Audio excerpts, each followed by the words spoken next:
think we're live. Are we live? Yes, we are live. Hello, welcome to another episode of the Below the Yellow Line podcast. This is episode 135. Tonight it is November 1st. Light the candles, deck the trees. It's that time of year again.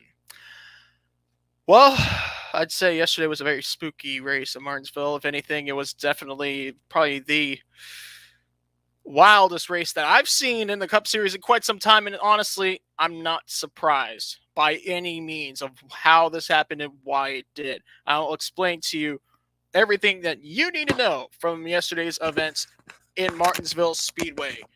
I'm Joe Lanny Pavlon, of course, the host, going solo likely for another episode of this podcast, unfortunately, because Justin and Dan are out, so it's just me, everybody's favorite guy. So, now we can go ahead and hopefully my mic works on this time. And of course, yes, my mic works.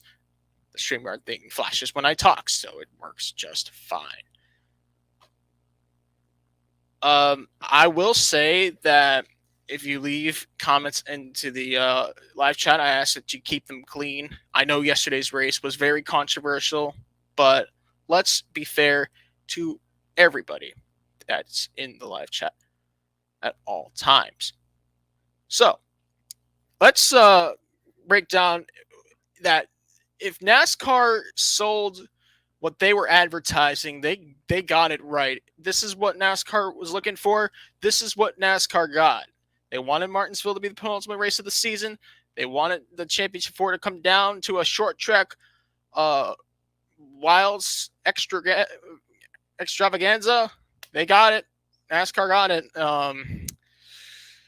Dot their I's, crossed their T's with the on-track product yesterday. I don't know what else to say, but let's dive deep into the action from yesterday's race. Alex Bowman takes the win. Of course, he's not in this championship hunt, and it wasn't without some controversy. And of course, we will dive deep into all of that. He ruffled some feathers up with the championship contenders and came out on top, which nobody is stopping anyone outside the top 8 from at all times in the playoffs, and even the top 16 altogether in the 10 races that there are in the playoffs. So if you really look at the whole scheme of things, and sorry if my cam goes on and off, I'd rather have it off right now. But I will say is that NASCAR drivers that may not be in the round of 8, the drivers that get cut off the round of 16 usually don't interfere as much in the round of 12 as they do in the round of 8, probably with the exception of Talladega and the Charlotte Roval for obvious reasons. But this seems like Alex Bowman found his stride on the track and thus getting his 4th win of the season and the 6th of his career. He only had to lead 9 laps to get the job done. Alex Bowman's win was enough for Chevrolet to clinch the 2021 Manufacturers Championship for the NASCAR Cup Series. A well-done season for the Camaro team. Let's go down to the results first, and I'll really break down the race itself and what happened on the track. Let's continue on with the race results. Second place being Busch. Yeah, Kyle Busch had some very raw thoughts and emotions about yesterday's race and how he was raced against by drivers such as Brad Keselowski and Joey Logano, and even to an extent Martin Truex Jr. and Alex Bowman. Kyle Busch had a hard to handle race car that took a long time to get up to par until the very end, and it was unfortunately too late. Kyle Busch's interviews in the to the media was pretty interesting, and well, you go check it out yourself. As far as Kyle Busch is concerned, welcome back to sensitivity training. Brad Keselowski, another driver out of the playoffs, finishing third. He started 6th. Just didn't seem to have the car on par. It was not an easy day. It was a pretty trying day for Team Penske. And of course, the longtime leader of Team Penske, Brad Keselowski, will not get his second championship in a Penske car. Martin Truex Jr. is the highest driver to advance into the championship four in the final order. Martin Truex Jr. led 9 laps. He started 4th and finished there too, and he got in by just 3 points. It was so close. Martin Truex Jr. I tell you, had everything. All the odds were against him. The contact with Almirola in the closing laps prior to that caution. The tire rub, staying out with the tire rub, taking the risks that needed to happen. The cautions lining up towards his favor. And thus, Martin Truex Jr. is a member of the Championship 4. He'll be contending for his second career NASCAR Cup Series championship. And, of course, for his personal career, a first for Joe Gibbs Racing. William Byron, talk about those playoff spoilers. He was one of the many drivers in the top 10 all day yesterday. He started 11th, finished 5th. Eric Almirola, a pretty good run. He started back in 23rd. Remember, this is the last race that we're having cold turkey starts. Next week, we are going to have practice and qualifying. Almirola showed his short track stride in yesterday's race. So did Kurt Busch. He had a very eventful day. Kurt actually lost the lead lap for a while with an early race issue. Got that resolved. He finished back in the 7th spot, started 10th. Give a call to Eric Jones, another driver whose career started on short tracks. Eric Jones started P28 and finished in 8th place, 20 spots better than his starting spot. A very impressive effort for the Richard Petty Motorsports team. Finishing 9th, we had Chris Buescher for Roush Racing. He started 15th and brought it home in the top 10. And Joey Logano, who entered this race having to win it outright in order to make it to the Championship 4. He led for 9 laps, but just couldn't have the long race, the long run speed and pace to keep up with the leaders. So he is out and will not compete for his second career championship. Joey Logano finished in 10th. Finishing behind Logano was his teammate Ryan Blaney. Ryan Blaney, the farthest he's ever been in the playoffs. Yeah, that run has come to an end. Unfortunately, really just a stretch of bad luck in the past 3 races for Ryan Blaney. That's why he's out of the Championship 4 altogether. He probably could have pointed it in, much like the other competitors that were vying in for that 4th and final seed. But that was not meant to be for Ryan Blaney, who had a terrible handling race car from the drop of the green flag. He started P8. Austin Dillon had a very up and down race yesterday. He led for 5 laps, actually started 14th, experienced 2 tire failures on that front right without those inner liners. The tires really got sensitive when he pushed the brakes too hard and flat spotted them. But he managed to bring it back up to 13th. Not a bad run for Austin Dillon. In P14, Kyle Larson, who of course was placed on pole position with the last race of metric qualifying, hopefully forever. I'm getting tired of that system, as are the drivers. Kyle Larson led the first 77 laps, but ever since he lost the lead, it didn't go his way. He will, of course, compete in the Championship 4 next week, winning 2 of the last 3 races. He finished 14th yesterday. Chase Elliott looked like he was on track to possibly getting his second consecutive fall win at Martinsville Speedway. He pointed in after the end of the second stage. He won both Stage 1 and Stage 2. Led more laps than anybody else at 289. He started second. But with contact from a desperate Brad Keselowski, Chase Elliott found himself in a spin cycle and never recovered. And the same could be said for Denny Hamlin, who led for 103 laps. The hometown driver started P3, and in the closing laps of the race, made contact with Alex Bowman and sent Hamlin into a spin. And luckily, Hamlin had more than enough points to be put into the Championship 4. He finished 24th yesterday. Now, that's all you need to know from the race results altogether. But what about the actual race? What do you want to hear from me about it? I have an opinion, and I have other, I'd say not theories, but ways I could dissect into why the things that happened yesterday happened. I'll start with the fact that this is just the second year that Martinsville, of course we know Martinsville's always been late in the playoffs in the round of 8, but in the history of this elimination format that started in 2014, but it's never been in the elimination race in the round of 8, basically the penultimate race, that is. This year it has been the penultimate race, and for the second year in a row, considering last year's I mean, last year, if last year's ending wasn't enough of a warning sign, then I don't know what is. I mean, it looked like more or less your typical Chase Elliott domination race and a desperate Kevin Harvick and just lack of stage points. And I'd say another exploitation of the NASCAR playoff system, as everybody likes to point out. True, but let's look at the race this year from all sides of the story. We didn't get the same race from last year, believe it or not. No, this was more or less a race that had stage 3 filled with chunks of caution flags. Caution flags after caution flags after caution flags in the final stage, and especially those final 50 laps.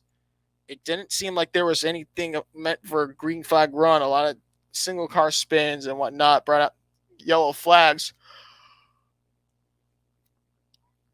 And I'll have to argue that right away. I knew that was going to be the tone of the race from I have to find what lap that caution was, from the lap 437 caution to lap 501 at the checkered flag. I just want you to understand, between lap 437 and the checkered flag, we had 1, 2, 3, 4, 5 caution flags. And mind you, the lap times here are quicker than the Mulsanne straight, than half the Mulsanne straight at the 24 Hours of Le Mans. I just want you to understand that. Get a little perspective here. If anything, I thought for a minute that Martin Truex Jr. was in the deepest trouble. Like I knew, because in the start of stage 3, Elliott was already locked into the championship 4. He got spun by Keselowski fighting for a spot in the top 5, and Elliott didn't seem too pressed about it. I mean, this is a system where it rewards erratic moves just to get as many spots as possible. So I'm not surprised that Brad went to that extent of aggression. I'm not surprised to see what I saw between Alex Bowman and Denny Hamlin either. And I'm also not surprised to see the immense pressure that Kyle Busch put on his team and himself, just so he can throw everything out the window and get himself a second place finish. Pretty much, in other words, giving it all. He tried to give it all to Alex Bowman in that final restart, but it was not enough. Martin Truex Jr. was faced with tire rubs and threats of punctures in that front left tire. I thought for a long time that if the race were to be green for a long period, that Martin Truex Jr. would pretty much have a puncture and take himself out of the race. And I'm glad he didn't blow his tire, because that would have been a dangerous situation knowing how Martinsville Speedway's corners are flat. But I definitely argue that the team organized by James Small in that 19 car, everyone in that campaign never quit. That's why they're there in the championship 4. Now we got to talk about the finish. Let's talk about Alex Bowman and Denny Hamlin. Obviously, we know about Denny Hamlin. He's the hometown driver. Whether or not the crowd loves him when he wins, and the crowd loves to make fun of him when he doesn't win, even at Martinsville, it seems. And especially, I think that it's definitely been casting out to everyone's attention starting in 2017's event where Hamlin and Chase Elliott got together. And, of course, Chase Elliott at that point was still knocking on the door for that first win for almost 2 full years. It actually took him halfway into his 3rd full season to get that first win. But the case I'm trying to say is that Hamlin was not afraid to make himself public enemy number 1 in taking out Chase Elliott in the closing laps of that 2017 race. And of course, in 2019, he got himself into a fisticuffs with Joey Logano and his pit crew and Hamlin's pit crew, and mocked Joey Logano, saying it's just short track racing, and a tone of Logano's voice, and kind of won the fans over there. And now, I don't know what to say. I feel like this is another tale of Denny Hamlin versus the world, or Denny Hamlin versus himself. He was already locked in the championship 4 when this all happened. But you know what? Racers race. I will say that racers want to be raced a certain way. We have a certain expectation for how the competitor that we're racing against races us back. And that, I guess, Hamlin, in his mind, that code was broken between himself and Alex Bowman. When Alex Bowman got in the rear of Denny Hamlin's Camry, spun Hamlin around, and Hamlin thought that Bowman, Hamlin's impression of Bowman is pretty low right now. But let me correct Denny Hamlin in saying that, no, Bowman's not a hack. He's not a talentless hack or whatever you called him in the interview. I don't need to watch the interview 2 or 3 times to know what he said. And NBC, of course, they like to play their post-race interviews, especially at the short tracks, in front of the live crowd rather than letting the radios cover it, because, you got to get as much crowd fired up as possible. And it seems like that's what they've been doing since 2017 with these front stretch interviews. But nonetheless, when the checkered flag flew, Alex Bowman was coming around to start his victory lap and,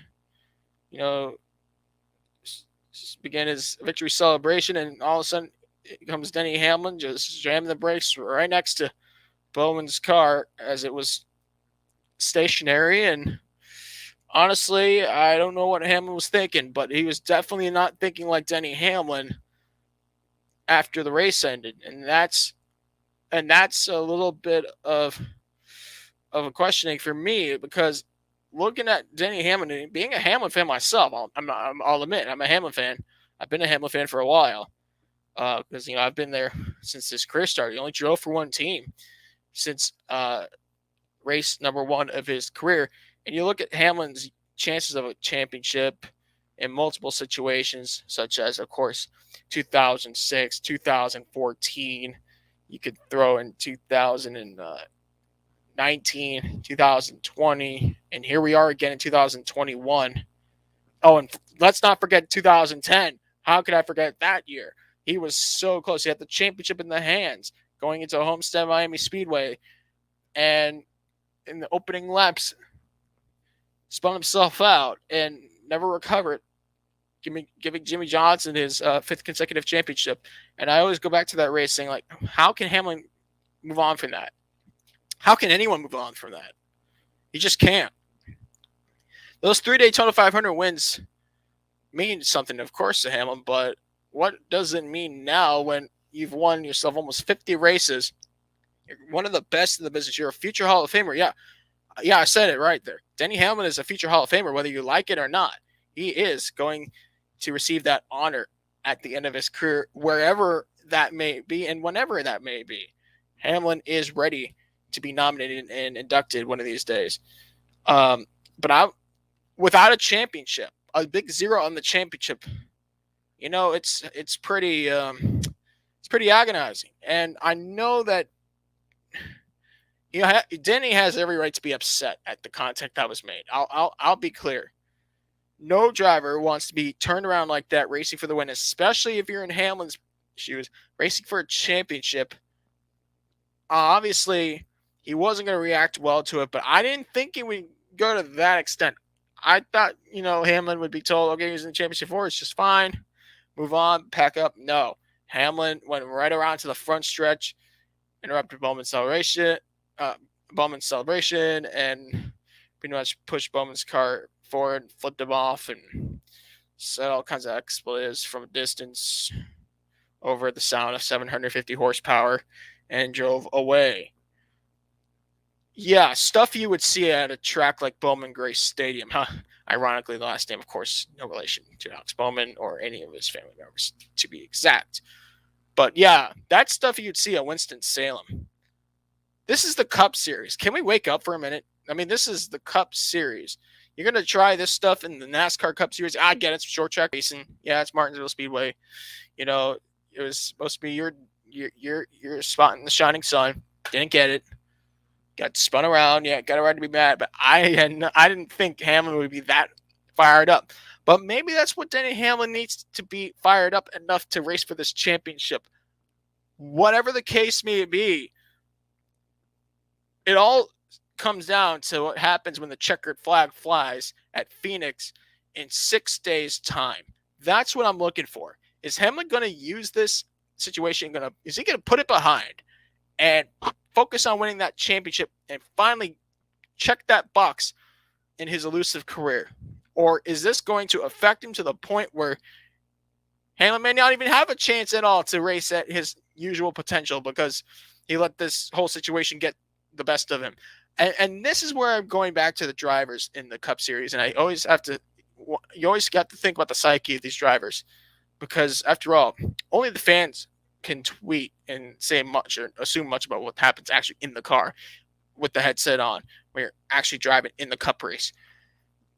No one knows, really. I mean, we're not Cup drivers. But let's be real. On Alex Bowman's defense, he had every right to win this race. And I don't think Hamlin's a hypocrite at all. As much as his statement sounds hypocritical to things that he's done or said in the past, especially at Martinsville, sure. But Hamlin had every right to be upset. I don't know if calling Alex Bowman a hack is going to fix anything or undo the situation. It's not going to undo the situation. He's in the championship for. Denny's got to just let this go. If he wants to win the championship, it's up to Denny. Can't fix the world. No one can fix Denny but himself. And what's great about Hamlin is he's very adamant. I forgot the fancy word to describe. He's very open about sports psychology and the people that he's paid to attend and learn about sports psychology throughout the off days of his racing career. So, you got to understand that. And of course, he's an owner. Just a lot of things to look at from all angles. But yeah, regardless of the whole situation, now I know I don't think people are talking too much in the live chat, but I will have to ask myself this question so I can at least answer it. How did Joe feel about Alex Bowman's driving? Was Alex Bowman too far? And my answer to that question that I asked to myself is no. Alex Bowman did nothing wrong. He absolutely drove the way he was supposed to do in order to get himself a grandfather clock trophy from Martinsville Speedway. That's the drive that he needed to make in order to get the win. Point blank, period. Alex Bowman got the win. He did what he needed to do to take the victory. It's a fourth win of the season. The racing with Hamlin was absolutely phenomenal. I'm going to say that those two drivers, aside from the contact and everything that led afterwards, the racing that we saw between Denny Hamlin and Alex Bowman before the contact was some of the best racing I've ever seen at Martinsville Speedway. I loved how clean it was, how it seemed like they had a lot of respect for each other when they traded positions entering the final 10 laps. It was a really cool sight to see. And I wish sometimes that every race could be held at Martinsville Speedway. But Phoenix is the site. Round 36, that championship 4 race is all what's next and all what's left in the 2021 NASCAR Cup Series season. All right, let's talk about the actual drivers in the championship 4 in the NASCAR Cup Series. I will have to take another sip of water because I'm on my own.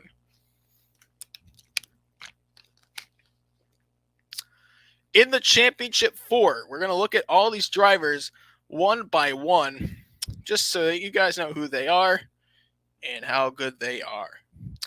We'll start with the championship 4 drivers because it's 2 versus 2. And I say that because it's 2 drivers from Hemric Motorsports, Chevrolet, 2 drivers from Joe Gibbs Racing, Toyota.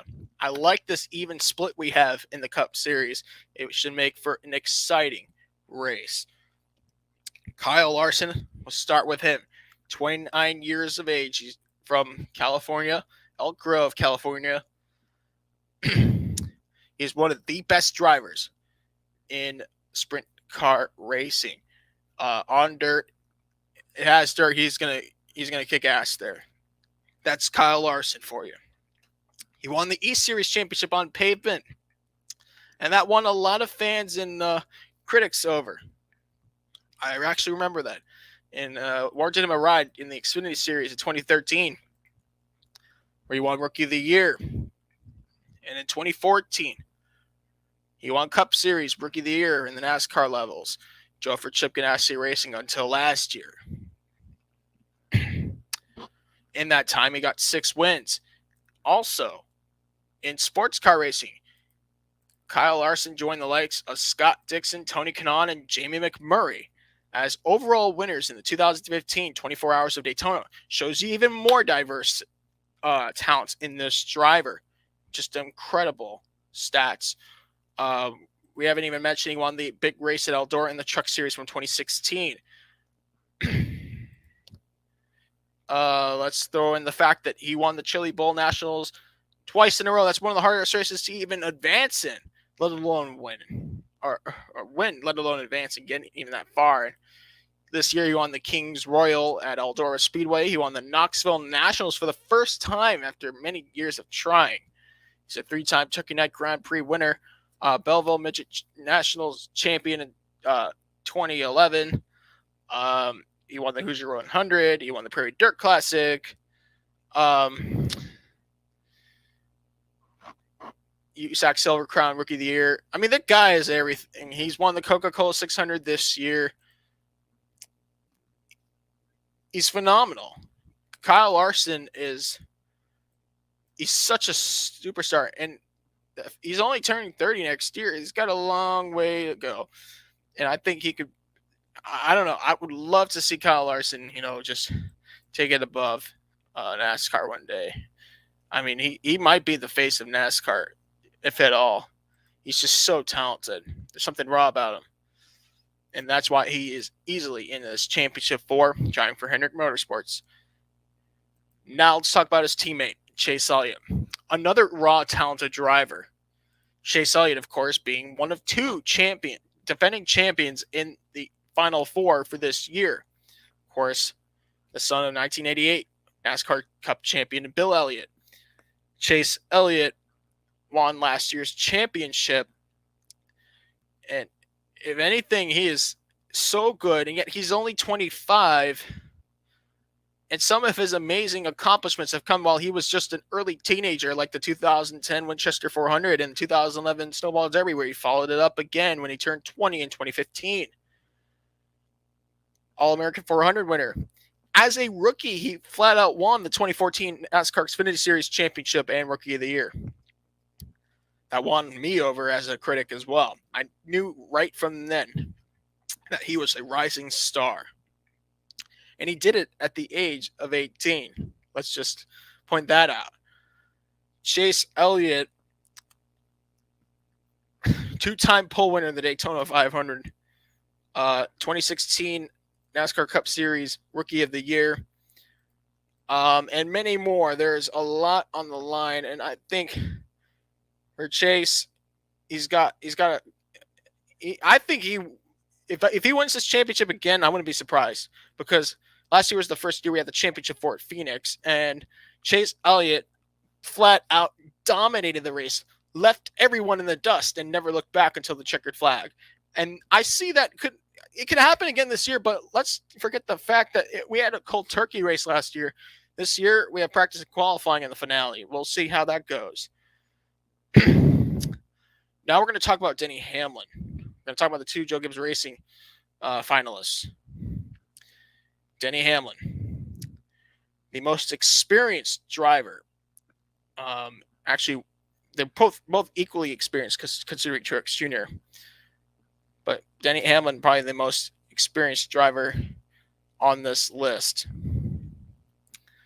40 years old, born in Tampa, raised in Chesterfield, Virginia. 3-time winner of the Daytona 500. He won 2019 and 2020 in a row. Back-to-back Daytona 500 wins. And he's won all kinds of races. He's won the Southern 500 not once, not twice, but 3 times. As a rookie, he almost had a chance at winning the championship. I mean, every single year that he's been in the Cup car in a competitive level, he has done some amazing things. He's got himself 46 career wins. I thought he would win 50 this year. That's not the case. But I think Win 50 could come around for Denny Hamlin one of these days. Of course, Denny Hamlin came so close to the championship in 2006, even as a rookie, pretty much overachieved that year. Rookie year, that was a pretty big class for rookie drivers in 06. In all the seasons he's ran in the Cup car, he's been Joe Gibbs Racing. Denny Hamlin. Let's throw in the fact that 2010 he was so close. I remember that year. I was pulling for him. I'm like, come on, someone stop Jimmy Johnson, because everybody was in the let's stop Jimmy Johnson fan base, bandwagon club, whatever you call it. And Hamlin was the one that almost delivered, ironically, same with sponsor FedEx.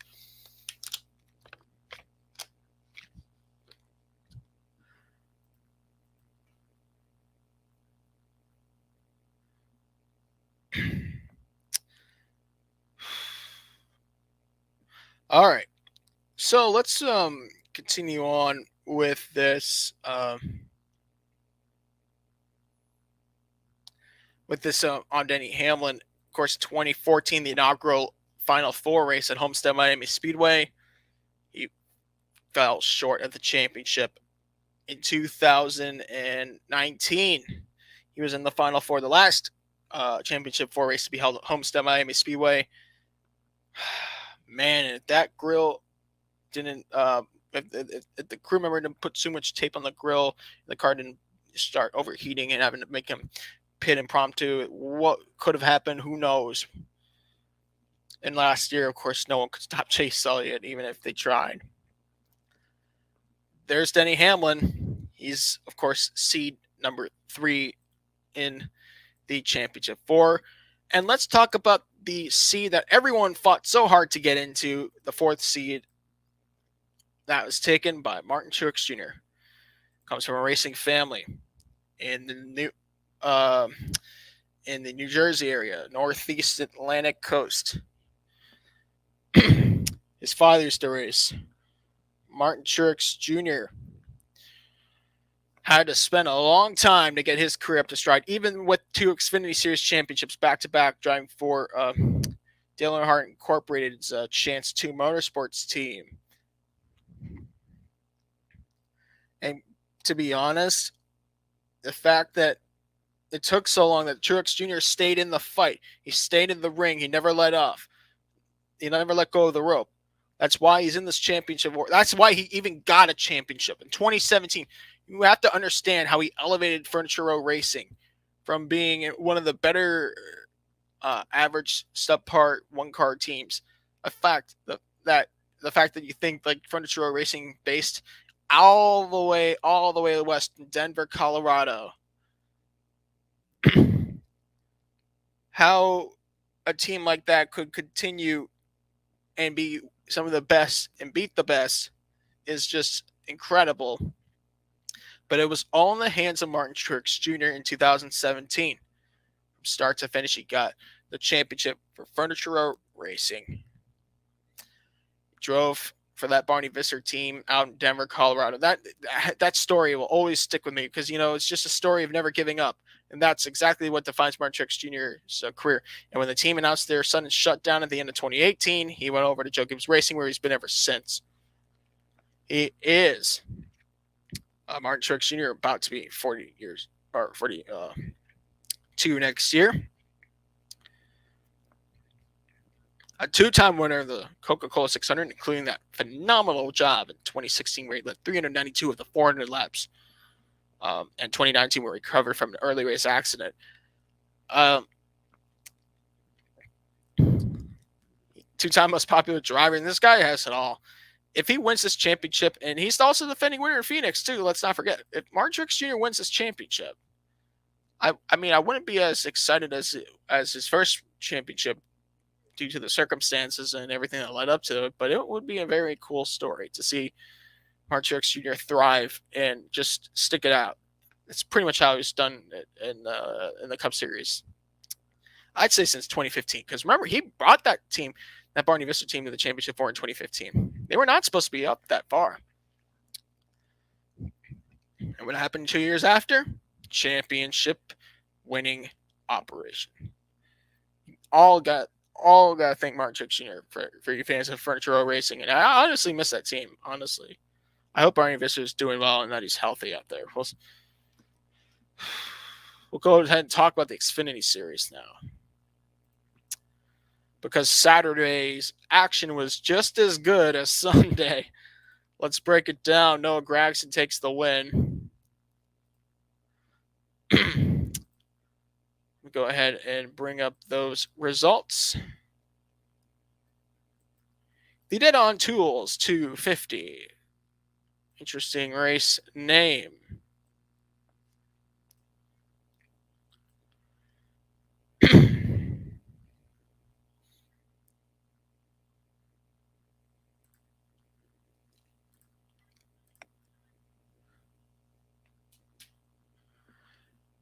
I knew it was going to come down to the very end of this race. And to be honest, I'm not surprised that it did. How about Noah Gragson? He came from short track racing and it paid off. That's how his career started, and that's why he's this good. Noah Gragson led 153 laps, started in the 9th spot, won stage 2, picked up his 5th career win and 3rd of the season. Stellar drive for Noah Gragson. He's in the championship 4. Austin Cindric into the championship 4 as well. Led 64 laps, won stage 1, brings it home 2nd. And my gosh, they were side by side of the line. It looked like a photo finish, much from the likes of the 2017 Cup race that happened between Kyle Busch and Martin Truex Jr.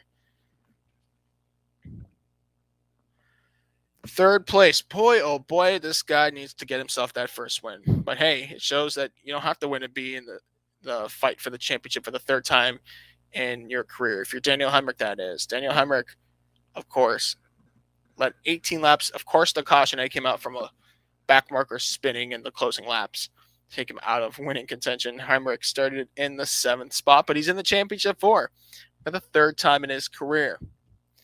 Sam Mayer started at P11 and gets his best career finish of 4th Saturday night.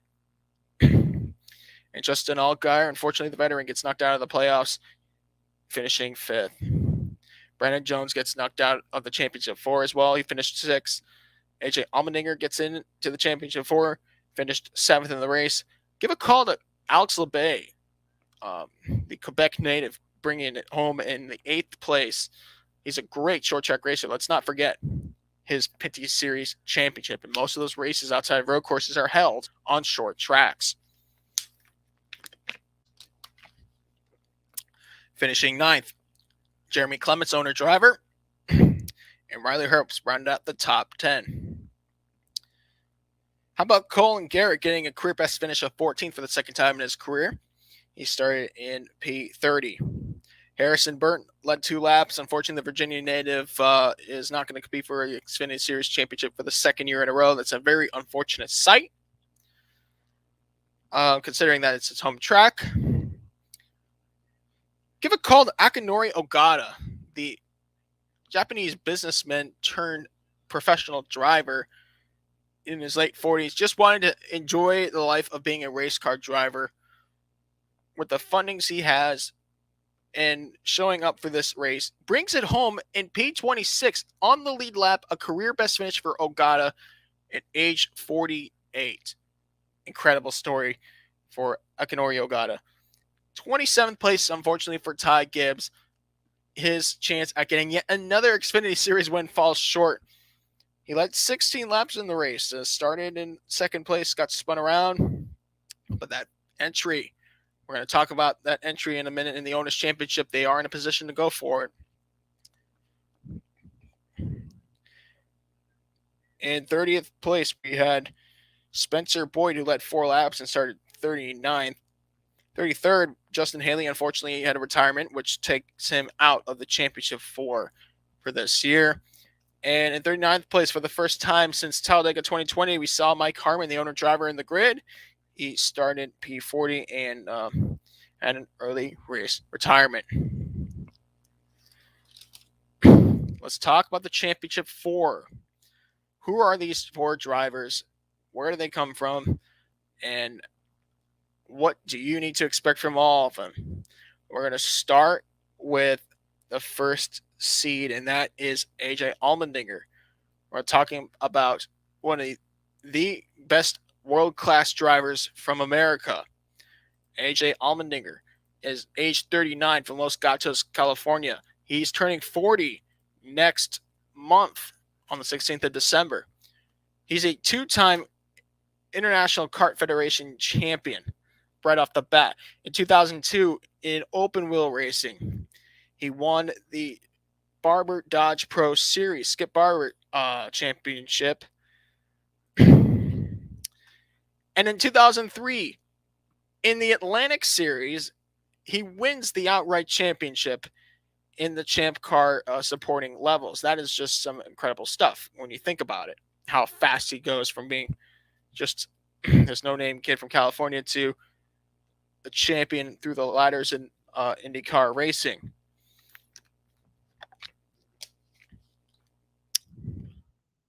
And of course, his IndyCar career includes 5 wins and a season total of 2006 being, or 2006, a best finish in 3rd place, driving for Forsyth Racing.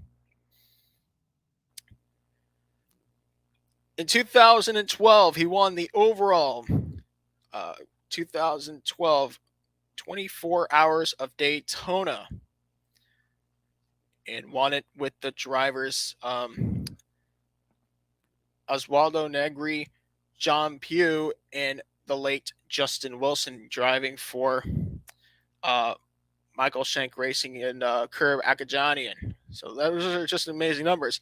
He won the inaugural Brickyard Grand Prix race for the NASCAR Cup Series this year as a part-time Cup Series driver in a part-time Cup Series team.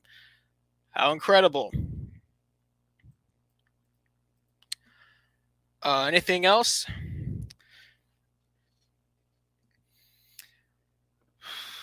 He was Daytona 500 Rookie of the Year in 2009 after missing his first 2 attempts at the Daytona 500. He finished P3 on the podium in 2009. He also did that again in 2017 for JTG Doherty Racing. Some very impressive numbers for a guy that's been so experienced in the series. I believe he is the most experienced driver. Yes, he is the most experienced driver in the series for this championship, that is. Next on the list, we are going to talk about Austin Cindric, 23 years old, from Columbus, Ohio, the son of Tim Cindric. Of course, Tim Cindric being the Team Penske president for IndyCar operations. One of the most well-respected engineers and members in the pit box, all of Team Penske's operation. Of course, Austin Cindric going through the ranks. And just by looking at his stats, he raced at first in the US F2000 Racing Championship, which pretty much, I believe, supports the IndyCar Road to Indy program. He is an off-road racer, got himself a bronze medal in the Global Rallycross Championship lights, and made his X Games debut later that year in 2014. At the age of 17, he became the youngest driver ever to compete in the Bathurst the Bathurst 12 Hours. Drove for Sydney Motorsport.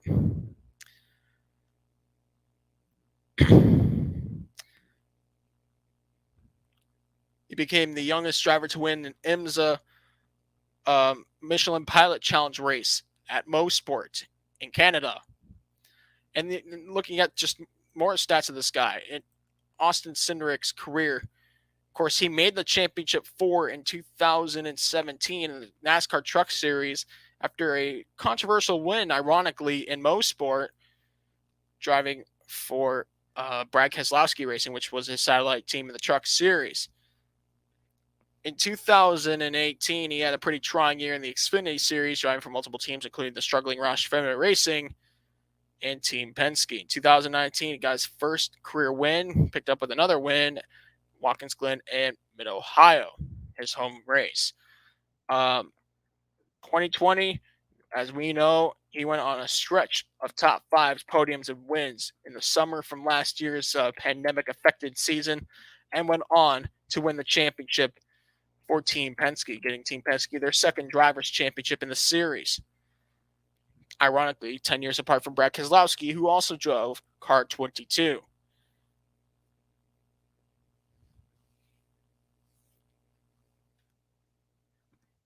He was the highest finishing rookie in the Daytona 500 this year. Austin Cindric is a world-class driver. He's driven all kinds of cars, and the fact that he's in NASCAR choosing the Cup Series is a little bit surprising, but I feel like he can venture around one of these days, but he's going to be a threat to win. If I'd practice and qualifying, because he didn't need any last year to win the championship, and we're seeing how he's progressed and matured as a driver, and he's doing so well. He's a very sturdy competitor. Then what's the future going to hold? I can't wait to see what Austin Cindric does. If he can defend this championship, that'd be an amazing story on its own. And by the way, he's the only defending champion in the championship for this year's Xfinity Series class. Excuse me. I think this could be his. I'll come up with predictions at the end of the podcast, so you guys hold your horses. Third place on this list, I'm going to mention Daniel Hemric. Perhaps one of the greatest NASCAR drivers never to win a race in any of the top three series. He has led more than 690 laps this year alone. He's a two-time finalist in the NASCAR Xfinity Series Championship 4. And guess what? He's back once again. And if he gets that first win, if Daniel Hemric gets his first career win in this race, ooh boy, you'll see one hell of a celebration. Daniel Hemric's career, 30 years old from North Carolina. He was born into the NASCAR scene. No surprise. Denny Hamlin won the NASCAR Cup Series Rookie of the Year 2 years ago, driving for Richard Childress Racing. And he won the 2015 All-American 400 race. That's 2013, I meant. All-American 400. So that's a prestigious race. You know, he came from short tracks in Legends cars, ironically. He actually won that Legends $1 Million Challenge in 2010. And guess what? For you Carl Edwards fans out there, I know you miss Carl Edwards as much as I do, but Daniel Hemric's celebration when he wins a race is none too different from those that Carl Edwards had when he won. So let's keep your eyes out. I'm pulling for Daniel Hemric, even though I know it wouldn't be fair for the guys who really fought hard for the championship. And that same could be said for Noah Gragson, too. Noah Gragson, fourth seed. He is 23 years old from Las Vegas, Nevada. A very flamboyant personality on and off the track. One that fans love to love or hate to hate. Noah Gragson is that guy in the middle of all the action. Noah Gragson won the 2018 Snowball Derby. He won the 2017 Winchester 400. And he won last year's Daytona 300. Actually, it was his first career win. Now, can I forget that about Austin Cindric, too? He won the Daytona 300-mile race this year as well. Now, unlike the Cup Series, of course, the Xfinity Series, we see different names and same rides and all that stuff, and different rides going around. So we do have the Owners' Championship Final Four being set. Car 54, Joe Gibbs Racing Toyota Supra. Obviously the favorite to win the Owners' Championship this year. Of course, Coy Gibbs owning that car.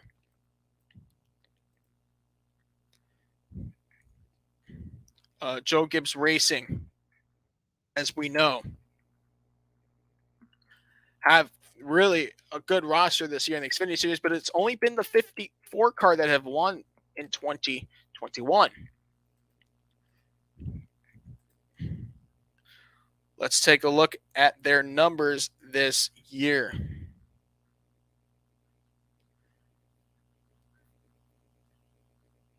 They have won with Ty Gibbs right off the bat. We didn't see this coming from Ty Gibbs at all. He has a lot. He has a lot of think. There's a lot of thinking for Ty Gibbs on all this.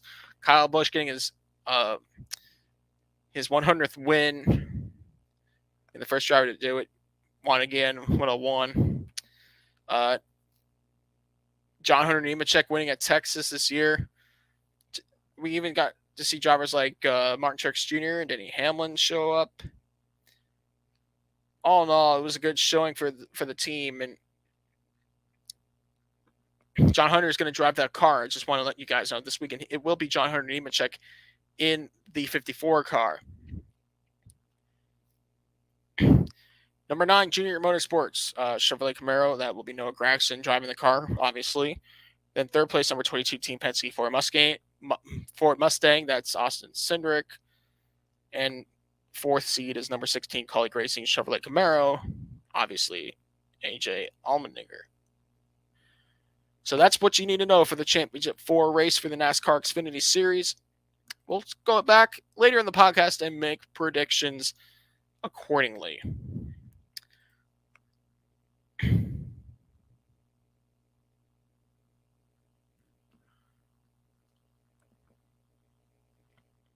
Let's go ahead and move on to the Truck Series.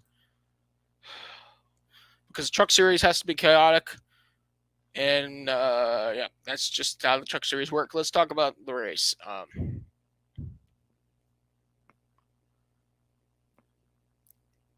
The third and final race of the round of 8. I knew this was going to be dandy.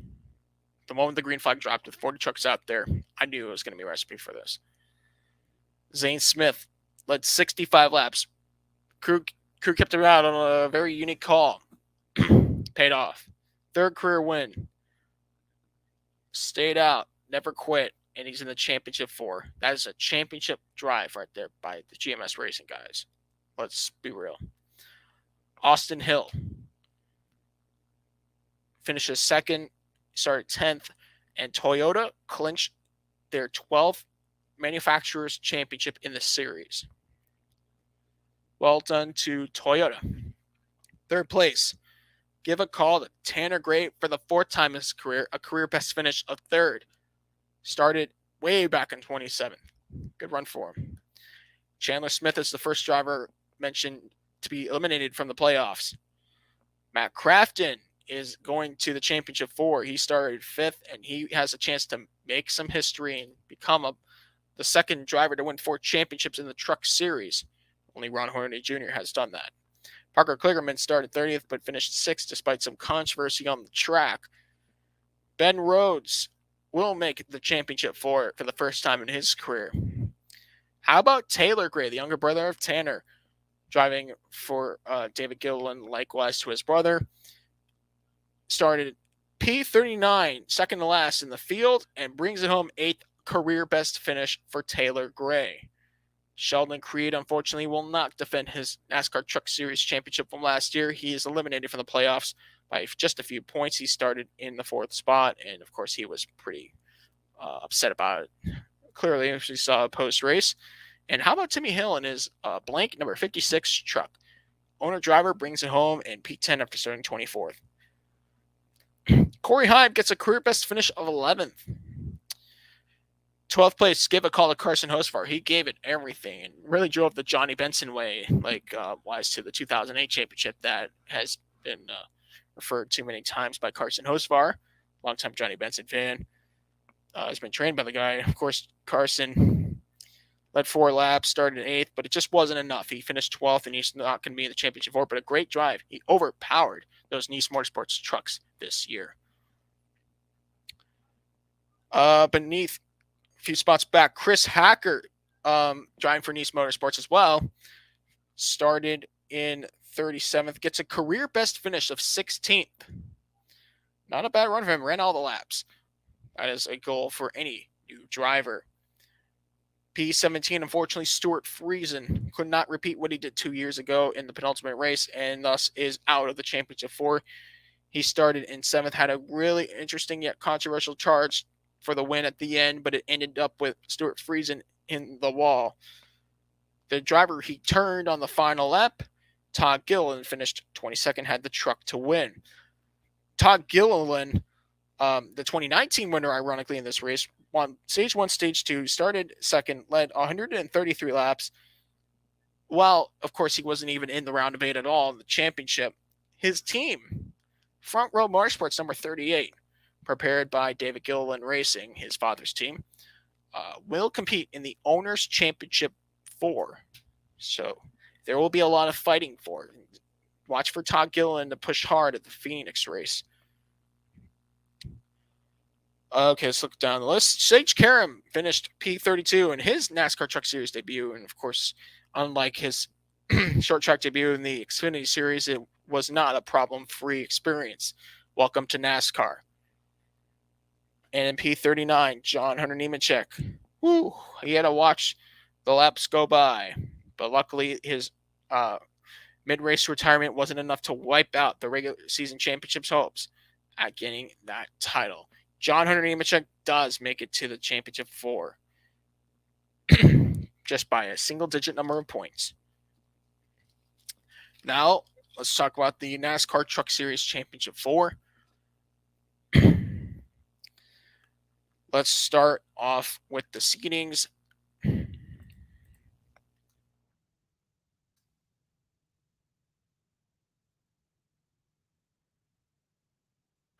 Let's give it a look at 4 of these drivers, of course, starting with John Hunter Nemechek. 24 years old, born into a racing family. Of course, his name John Hunter, named after the late John Nemechek, who died in a NASCAR Truck Series crash at Homestead Miami Speedway in 1997. Of course, the surviving brother of Joe Nemechek, 1992 NASCAR Busch Series champion, decided to name his son, his future son, in his brother's honor. John Hunter Nemechek went on to have a career of his own. 24 years old, still very young. Was part of the 2020 NASCAR Cup Series rookie class. Had some good runs there, too. Let's look at his impressive accolades, like the 2014 Snowball Derby when he had, as well as the All-American 400 that same year. He's a very talented driver, and there's a lot left in his career. And I hope this Truck Series season for John Hunter Nemechek is going to be enough for Cup teams to look at him again, because he is very talented. Matt Crafton, second seed. Matt Crafton. What more can we say about him? 45 years old, from California. The 3-time champion of the NASCAR Truck Series. 2015 highest rookie finisher in the Daytona 500. 2000 NASCAR Southeast Division champion. Comes from a racing family. He's from the West Coast in California. One of the best drivers out there in the Truck Series. Spent every single year in his career, except for 2004, for one team and one ride only, the Menards Yellow 88 for Thor Sport Racing. I mean, we're not going to have Matt Crafton forever, unfortunately, but let's appreciate the fact that he's still present and successful while he's still in the Truck Series today.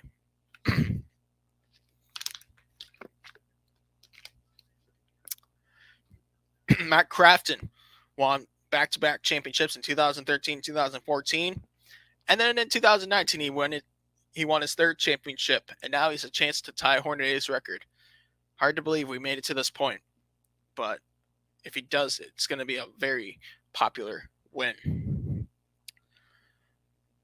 3rd place, Ben Rhodes. Likewise to Matt Crafton, only for a quarter of the time that Crafton's been in the Truck Series. He's been teammates with Ben Rhodes. 24 years old, from Kentucky.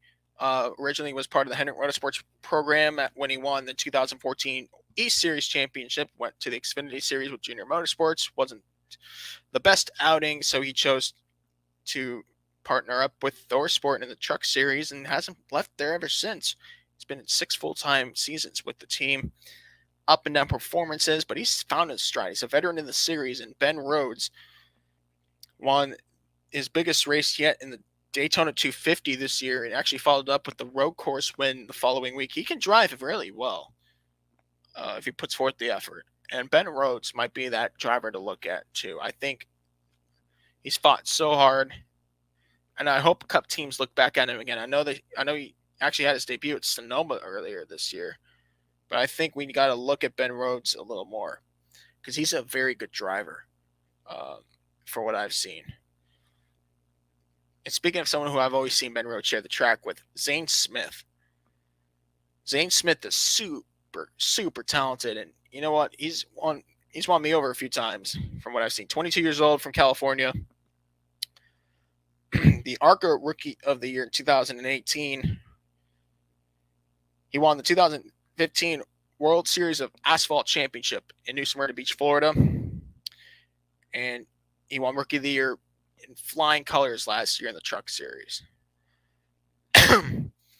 With the Drivers' Championship go the Owners' Championship. And let's take a look at what that looks like. We have, of course, number 4, Kyle Busch Motorsports Toyota Tundra, driven by John Hunter Nemechek for the race. So, yeah, John Hunter's pretty much going for 2 championships this weekend, come to think of it. Number 99, ThorSport Racing Toyota Tundra, Ben Rhodes behind the wheel of that truck. Number 21, GMS Racing, Chevrolet Silverado. Driver Zane Smith. And 4th, of course, number 38, the Outlier. Number 38, Front Row Motorsports with DGR Ford F-150, Todd Gilliland. Behind the wheel of that truck, he's not in the Drivers' Championship Final 4. Of course, Toyota already locked up the Manufacturers' Championship from the results of Saturday's race. So, I think that's pretty much good for our first chapter of this podcast. I know this is a long podcast, so I'm going to let all you guys take a break. We'll be back in a few minutes, and I will see you real soon.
Hello, I am back, and let's continue on this podcast with some Supercars discussion. I know we had a lot of time talking NASCAR. Of course, this is probably the chunkiest time of the year in terms of NASCAR coverage. But let's move on into some racing that we haven't seen in quite some time. And I know I'm very glad to see that this is back, Supercars in Australia. The Sydney Super Night, Super Sprint, whatever you want to call it. I don't know why they call it Super Night, considering that only one of the 3 races were held at night. But yeah, we got to finally see the best drivers in Australia race again after a sudden stoppage after the Townsville weekends because of Australia being, Australia and just making COVID the cause of everything miserable right now. We finally got to see the racing back. And Sydney Motorsport Park, of course, is going to host 4 consecutive weekends over there. Starting this past weekend, and then again, and then again, and then again.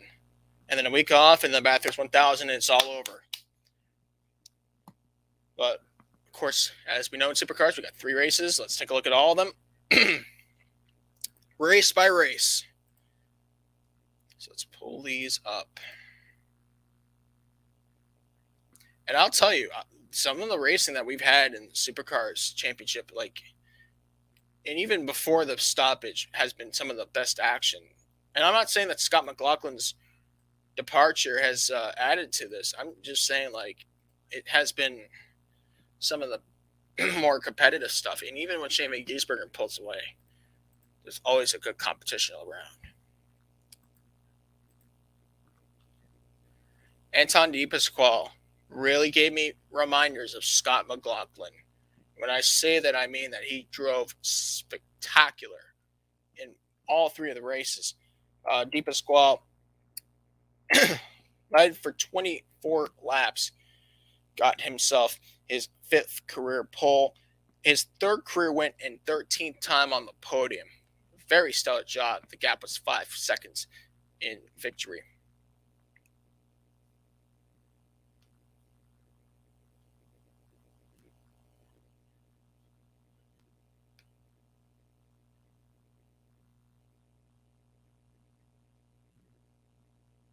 Yeah, I better take my head away from TV because commercials are stupid. Yeah, let's move on. Down the order, Shane Van Gisbergen. Shane Van Gisbergen led 5 laps, of course, the championship leader entering this weekend. Started in 6th, got himself his 133rd career podium. And give a call to Brody Kostecki. Brody Kostecki, outstanding drive for him. His 2nd career podium, started P5, and you're a best motorsport driver. He's very, very talented. He's got a long road ahead in his career. 4th place went to Nick Percat, who started 4th. 5th place, Will Brown. I like what I've seen from Will Brown. He's a great qualifier. Started in P2, another Eurobus driver. 6th place went to Chaz Mostert, who started in 9th. 7th place went to Will Davison, started 3rd. The veteran still looking for his first win since Bathurst 2016. He's come close many times this year. David Reynolds started 11th. He finished 8th. Jamie Whincup, 9th. And Tim Slade, who led 3 laps, rounded out the top 10. Let's look at race 2. Race 1 was a very phenomenal one, of course, in the flashy conditions of nighttime racing. I guess those $80 million really kicked in. Danny has joined the stream. Welcome to the stream. Ladies and gentlemen, what's going on? What's popping? What's going on, bro? Oh, great to have you. Thank you. Yeah, we was just talking about Supercars race 1. Anton Dipasqual. I said it just a few minutes ago that he gave me reminders of Scott McLaughlin when he cruised to victory in those races this past weekend. I wasn't even thinking about Anton de Pasquale. Truth be told, I was all thinking about only Shane Van Gisbergen. But to see that kind of performance out of Anton, it's like, wow, this is someone who you should really keep an eye on for next season. For sure. Yeah, absolutely. And this tells me that, Dick Johnson Racing will be just fine, even after the Team Penske years, even after the Scott McLaughlin years, that they'll be fine in moving forward. And, I mean, it was just some of the best driving that I've seen from him yet. I know he's got potential. Even when he was back in Eurobus last year, he had to just finally break out, and thus he did. But let's talk about race 2 for a minute, though. Shane Van Gisbergen had a great drive. He led for 10 laps, started 6th, got himself his 52nd career win and 134th career podium. But the other driver for Dick Johnson Racing, and someone who's been knocking on the door to get to victory lane for the first time since the 2016 Bathurst 1000, that, of course, is Will Davison. He led 14 laps, started 2nd, his 66th time on the podium in his outstanding career. I'm still waiting for that win to come this year. He's been second like several times. Then Nick Percat in 3rd. Percat, 13th career podium for him, and of course he started P5, and I believe he's going to Tickford Racing next year. I'll have to look again at the 2022 selection stuff because that's already been out during the stoppage. They made it a lot. Oh, okay. Yeah, that makes sense, yeah. Brody Kostecki, another stellar run, finished 4th after starting 3rd. Tim Slade outperforming that Tim Blanchard Racing Ford once again. after starting P10. Jamie Whincup led for 3 laps and finished 6th after starting 4th. Chaz Mostert started P8, finished 1 spot better in 7th. Andre Heimgartner 8th. David Reynolds 9th. And Todd Hazelwood rounded out the top 10. In 18th place, James Courtney led 1 lap, started 22nd during the pit cycles. And unfortunately for Anton Dipasqual, he was excluded from the race results after race 2 due to an infraction, a wheel infraction. Yeah. That was recorded by Mark Scaife. He led 4 laps in the process. Yeah. 6th career pole, though. He actually swept the poles this weekend. Which is why this is, I'm saying, this is a reflection of Scott McLaughlin in 2017 coming up. Oh, for sure. Now let's look at the closing race in race 3. Race 3, of course, late Sunday afternoon was a very interesting showing. Once again, Anton de Pasquale led all but 6 laps from the pole with a gap of 1.26 seconds. It wasn't easy, unlike race 1. Boy, I was impressed. I think that was some of the best racing of the weekend, was definitely in race 3. He got his 4th career win, 14th podium, and his 7th career pole. How about Will Brown for Yerbis Motorsport? This guy, he came from being co-driver to now primary driver for Yerbis Motorsport after being in the system for years. He led 6 laps, started 2nd, gets his career best finish of 2nd for the 2nd time, of course. His other 2nd place finish was in one of the it was in the Sandown 500 qualifier round, which was part of the championship. So that's why it's a second place finish.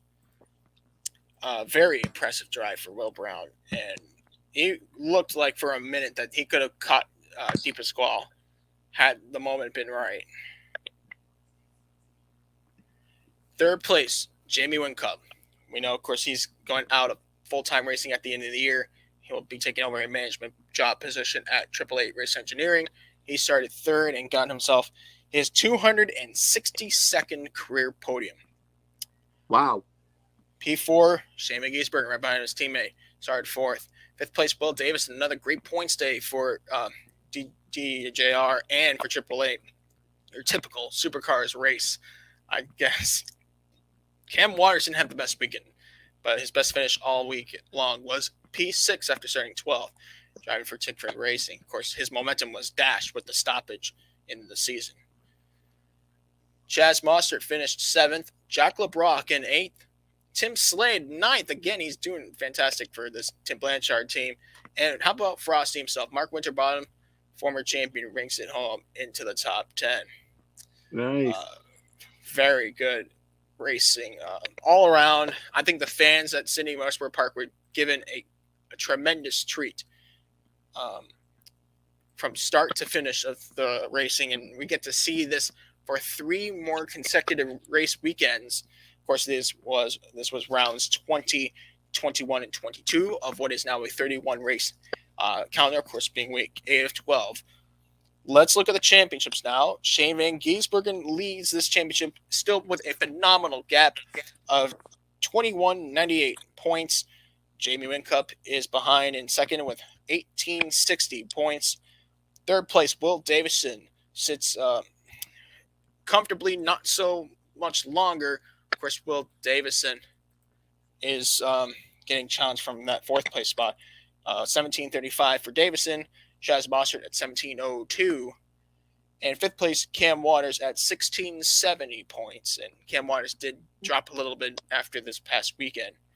Right. Now, the team's championship is all AAA. I mean, they were in their own cloud, in their own universe with 58 points. Dick Johnson Racing in 2nd with 31 points. 3rd place, another Ford team. Tickford Racing, 50 points. Then 4th place and 5th place, we have Holden teams. Walkinshaw and Andretti United and Yerbis Motorsport. Walkinshaw and Andretti United at 2725 for points, and Yerbis Motorsport with 2430 on points. This weekend, of course, week 9 of 12 for Sydney 2.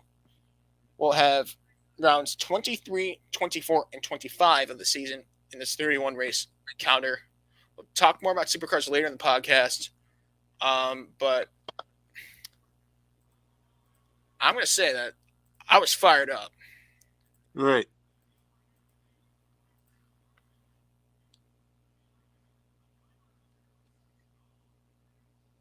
In what way, Joseph? In a really good way. Oh. Yeah. Okay. Yeah, that's good. Yeah, football just started.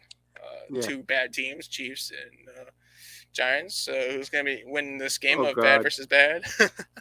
The world will never know. Right. Okay.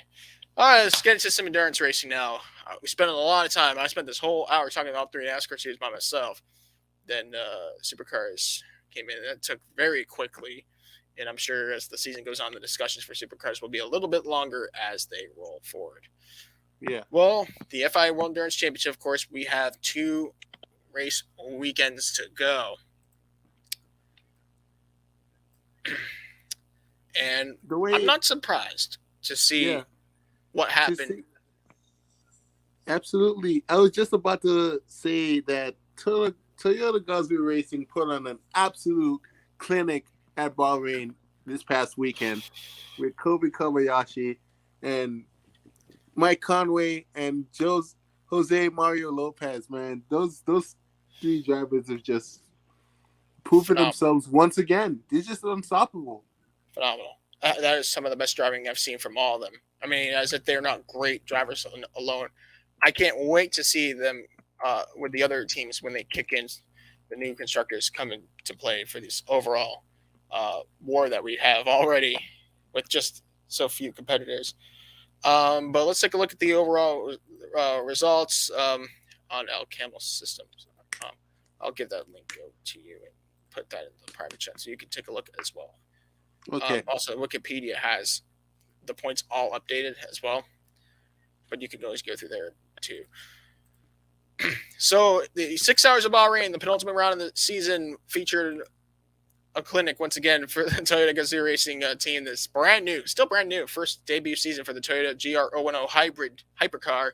The gap was almost a minute between first and second. Of course, the trio of Conway, Kobayashi, and Lopez taking the win, completing 185 laps over their sister car with their faux drivers, really, because that's what it's come down to in the Drivers' Championship. Kazuki Nakajima, Brendan Hartley, and Sebastian Buemi. Their place overall was the number 36 Alpine Elf Matmut Alpine A480 Gibson with Andre Negraro, Matthew Daxivier, and Nicolas Lapierre. We know that they get to run the same chassis next year in the World Endurance Championship, so that's going to be something to look forward to.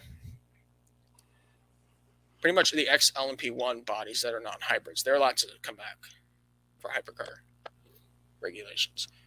All right, now let's talk about the other classes. And by the way, not a bad run for the Alpine guys, considering they were only 1 lap off the Toyota duo, car 7 and car 8. That's not bad at all. Right. 4th place overall, that's your LMP2 winner. LMP2 winner, of course, completing 180 laps, finishing 4th overall, was the number 31 Team WRT.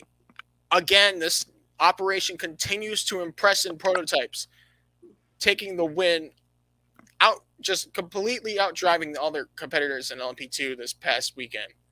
Drivers, they really are proving themselves this season, man. I don't know what else to tell anybody. ELS championship in the bag, and then follow through with this. This is just some of the most outstanding driving I've ever seen from them. And this is not really it's not their usual craft either. Some of the best driving I've ever seen from this operation. Of course, drivers Charles Milisi, Ferdinand Habsburg, Robin Fries, not the same lineup that won the European Le Mans Series Championship, but still very good stuff. But they had to work hard to fend off the Jota Orca 07s of Sean Galeo, Stoffel Vandoorne, and Tom Blomqvist in number 28. Third place was the sister car 38, Roberto Gonzalez, Antonio Felix da Costa, Anthony Davidson.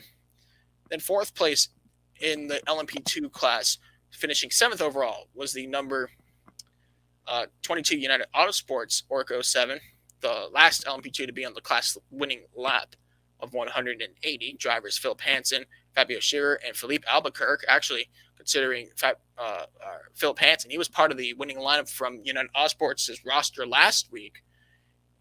In the European Le Mans Series finale. Hard to believe that was last week. It feels like longer ago. Right? Yeah. That's what the World Endurance Championship is going to feel like in 2 weeks' time when we have the Petit Le Mans race in Atlanta. And, of course, Sebring 24 way down there. Let's continue on. 5th place in class. Congratulations to the Pro-Am winners for LMP2.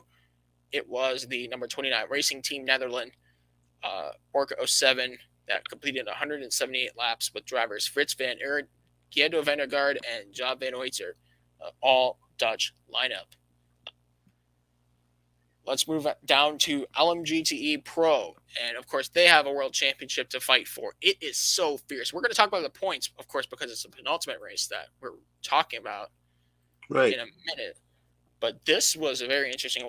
I'll explain why. I mean, it looked lackluster on track, but on paper, we're gonna see some stuff we may never seen before in that category, considering how minimal the presence, especially Pro, is for LMGTE.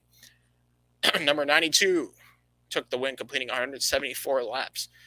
Porsche GT Team, the factory operation with Kevin Estra and Neil Johnny, completed 174 laps, finishing 13th overall, taking the class win. One spot behind was the sister car, number 91, Porsche GT Team, Porsche 911 RSR 19, Jimmy Bruni, and Richard Leeds. Then the AF Corsa Ferraris were the other two GT pros that showed up for the race.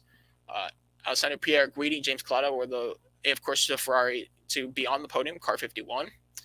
And, of course, behind, by the way, all the LMGT pros were on the same finishing lap of 174. That's impressive, considering 6-hour race, 52 car, Daniel Serra, Miguel Molina. All the LMGT pros finished on the same lap after 6 hours of racing. That is phenomenal. Yeah. Now, of course, let's talk about the jam-packed and very competitive LMGTE AM class. This category, of course, never fails. We had 13 showing up, more than any other class. Not surprised by that. LMGTE AM class winners, finishing in the class win. Talk about these guys. How about Ben Keating, age 50, the ageless wonder. Ben Keating, the American driver, seems like being a gentleman driver is just not enough for him. Does a fantastic job in the TF Sport number 33 Aston Martin Vantage AMR LMGTE. Co-drivers Felipe Fraga and Dylan Pereira really didn't have to do much, considering how they're usually supposed to be the faster ones in that car. When racing becomes a hobby, sometimes those drivers that consider racing to be a hobby do better. I don't know why, but I love it. Second place in the class was the number 77 Dempsey Proton Racing Porsche 911 RSR 19, Christian Reeds, Jackson Evans, Matt Campbell, Porsche factory lineup right there. Team Project 1, Porsche 911 RSR 19 finished in the class podium, third place, with Eduardo Perfetti, Matteo Cairoli, and Ricardo Pera.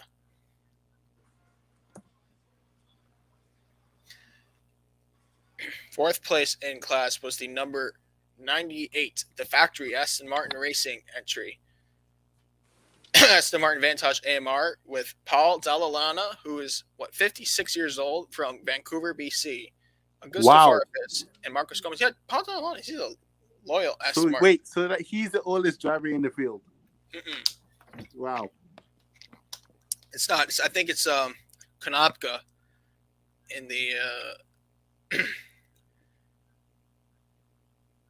I think ARC Bratislava. Yeah, Miroslav Konopka. It's like in his 60s, maybe older.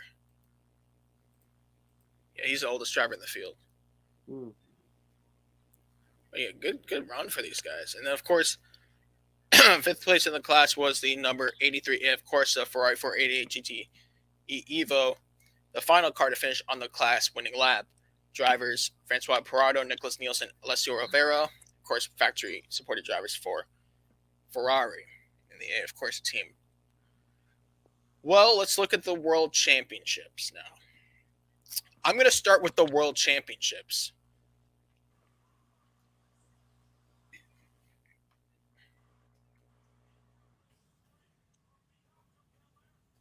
We're going to start off with the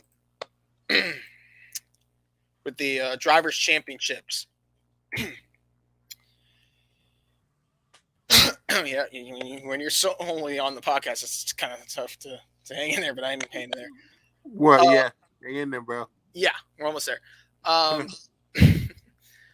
For the Hypercar World Endurance Drivers' Championship, it is the trio of Mike Conway, Kobayashi, and Jose Maria Lopez. They have 145 points, of course, representing car number 7 for Toyota Gazoo Racing, number 7 Toyota. Second place is Brennan Hartley, Sebastian Buemi, and Kazuki Nakajima, representing the number 8 Toyota. Third place is the Alpine guys of Nikolai Lapierre, Andre Negrero, and Matthew Vexivier with 105 points. Fourth place is, of course, the Glickenhaus team that was absent of Richard Westbrook and Roman Dumas, 53 points, and Frank Maliu sits solely in 5th with 39 points. That's the World Endurance Drivers' Championship for the Hypercar. Right. Now let's look at the Hypercar Teams Championship. Toyota Gazoo Racing did lock up their 4th championship in history of prototype racing in the world stage. They have 167 points. Alpine Elf Matmut, of course, Alpine Elf Matmut, the team that is owned by Signature or Signatech, however you want to call it. They sit at 105 points because they have a sole entry. And then Glickenhaus Racing, absent for the race, sits at 37 points. Now let's look at the other world championship that can be decided here. Let's talk about LMGTE. Now, what's interesting about LMGTE, unlike Hypercar, is that LMGTE championships are actually, for the World Drivers' Championship, for LMGTE, it's combined between both pro and entries based off of just where the LMGTEs finished off one table, if that makes sense. So that means leading the LMGTE Drivers' Championship for the World Endurance Stage, presented by the FIA, of course, it's 1 point. 1 point. Wow. That's like very close. Super close. Of course, the team in question is the number 51 Ferrari drivers, the trio or the duo actually of James Collado and Alessandro Pierguidi. For of course, just 139 points. Then 138 points in second, we have Kevin Estra and Neil Johnny. Of course, those guys won in class to keep this alive. 138 points for the Porsche GT team. They are in car 92. Then with 93 points way far back is Jimmy Bruni, Richard Leach representing Porsche GT team. Fourth place, Miguel Molina and Daniel Serra for, of course, Ferrari. And Michael Christensen for Porsche GT team is in 5th with 60 points. So there you have it. Close. Yeah, that's very close, man. I can't wait. I can't wait for the season finale. Me too. And you know what's even crazier? What? As far as the World Endurance Manufacturers Championship for LMGTE is concerned, Porsche has 231 points. Ferrari -1 at 230. One race in between. That's insane. And it's going to come down to some 8 hours. Now, we have some more championships we need to discover as well. With this one race to go. The FIA Endurance Trophy for LMP2 drivers, currently being led by Charles Milisi, Ferdinand Habsburg, and Robin Freins, representing the 31 Orca for Team WRT. They currently lead that with 113 points. They actually got back-to-back considering their Le Mans class win. Then we have the Jota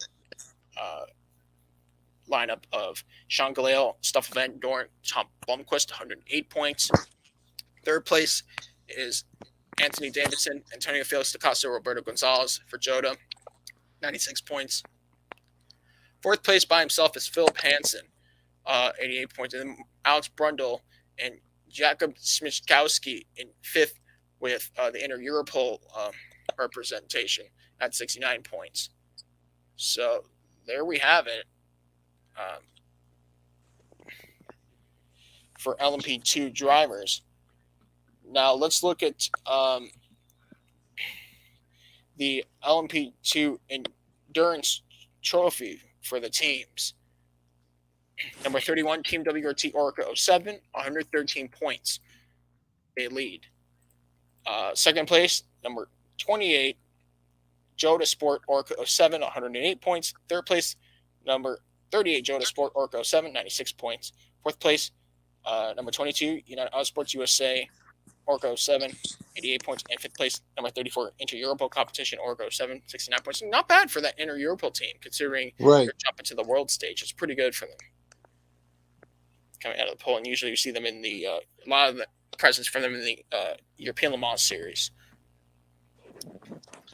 All right, let's talk about what's new to this season, of course, that being the Pro-Am trophy for the what do you call it? For the LMP2 class. So let's break that down for LMP2 Pro-Am drivers. Right now, that is currently lead. The lead is currently by himself, Fritz Van Erd, with 9 points, 129 points leading, representing the number 29 Racing Team Netherlands Orca 07. And second place, we have the trio of Ben Hanley, Juan Pablo Montoya, and Hemric Hedman at 120 points. They're 9 points apart from Fritz Van Erd in the Drivers' Championship. Then, of course, Real Team Racing's drivers, Esteban Garcia, Norman Nato, in third, actually 8 points behind, 119 points. In fourth place, at 104 points, we have the Racing Team Netherlands Dutch duo Gerdo Vandergaard and Job van Oitzer, 104 points. In fifth place by himself, High Class Racing, is Dennis Anderson from Denmark. Now, for the teams, LMP2 Pro-Am teams, let's break that down. There are only 5 entries this full season. By the way, all 5 of them have shown up for all the races, so good on them. Number 29, Racing Team Netherlands, lead this, by the way, all of them are Orca 7s, 129 points, 9 points above the number 21 Dragon Speed USA car, 120 points. Then, of course, we go to third place, number 70 Real Team Racing, 119 points, 8 points behind. Then it gets deeper below with High Class Racing, 86 points, number 20 car, and then the 44 car ARC Bratislava with 57 points. Now let's talk about, I'd say, another elephant in the room, the last one at least. The Drivers' Endurance Trophy for LMGT AM drivers. Right now, it seems like a comfortable lead, but not so fast after the performance we saw from TF Sport this past weekend. Nicholas Nielsen, Francois Parado, Alessio Rivera for, of course, the Ferrari. They have their 83 car at 112 points. Then Felipe Fraga, Dylan Pereira, and Ben Keating for TF Sports Aston Martin car, 90.5 points. Third place, we have the trio of Thomas Fleur, Giancarlo Fisichella, and Francesco Castellucci for AF Corsa, 59 points. Fourth place, we have Sitila Racing's drivers Antonio Fiocco, Robert Lacorte, and Giorgio Serna Giotto with 56 points. And then Marcos Gomez, Padalana, and Augusto Farfus in fifth with the Aston Martin Racing Factory car. They're also tied with 56 points. So a lot of shuffling around over there. Now, what do the teams look like for LMGT AM, the top 5? Number 83, AF Corsa Ferrari, 112 points. Number 33, TF Sport Aston Martin, 90.5 points. Number 54, AF Corsa Ferrari, 59 points. Number 47, Sitila Racing Ferrari, 56 points, tied with number 98, Aston Martin Racing, Aston Martin Vantage, 56 points. Now, Team Project One could take fifth away. They're 1 point behind them. So could Density Proton Racing and maybe even Iron Links number 60. And the rest are probably unreachable from the top 5. But man, I can't wait for the 8 hours. Oh man, that's definitely gonna be one to watch for sure. What a curtain call it's gonna be! I can't wait. I mean, the 6 hours wasn't exciting enough. we're going to see it again with 2 more added hours of awesome racing. Well, let's move on and talk about some of the other racing that happened in the weekend before we bring up this upcoming weekend of racing. And I know that's going to bring us in a long discussion, even more so. So we're going to bring this up. We'll take a quick break like we did earlier, and then we'll be back to begin our second segment of the podcast, our second half, where we preview all the races. Let's talk about the racing that we've seen overseas. We had 2 championships come to a close, one in Europe and one in Asia. Let's talk about the one that happened in Asia. How about 32-year-old Tomoki Nojiri? He wins the FIA wrong series. He wins the 2021 Super Formula Championship. I don't know. I mean, I'm sure the FIA has something. I was thinking World Endurance. My head was still wrapped around the World Endurance Championship. But wow, he beat some of the youngsters, some of the hot shots there, F1 contracts to win the championship. Now that's a veteran move right there.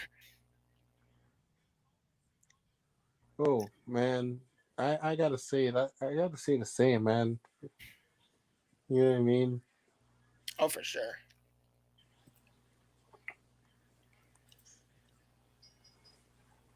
That was some great stuff, and I'm honestly excited to see what's to come. And maybe he can get a test drive, like if the Japanese Grand Prix comes around, like someone puts him in the car. Because that was spectacular. What I've seen from Nojiri all season long. Here's what the final points look like. Tomoki Nojiri wins the championship, 86 points. Great showing all around. Second place, Noriya Fukuzumi, 55 points. Actually won the countback for the tie-breaking to get himself second. Yui Sekiguchi in third, 55 points. Ryo Hirakawa in fourth, 46 points. And Toshiki Uyu in fifth with 41 points.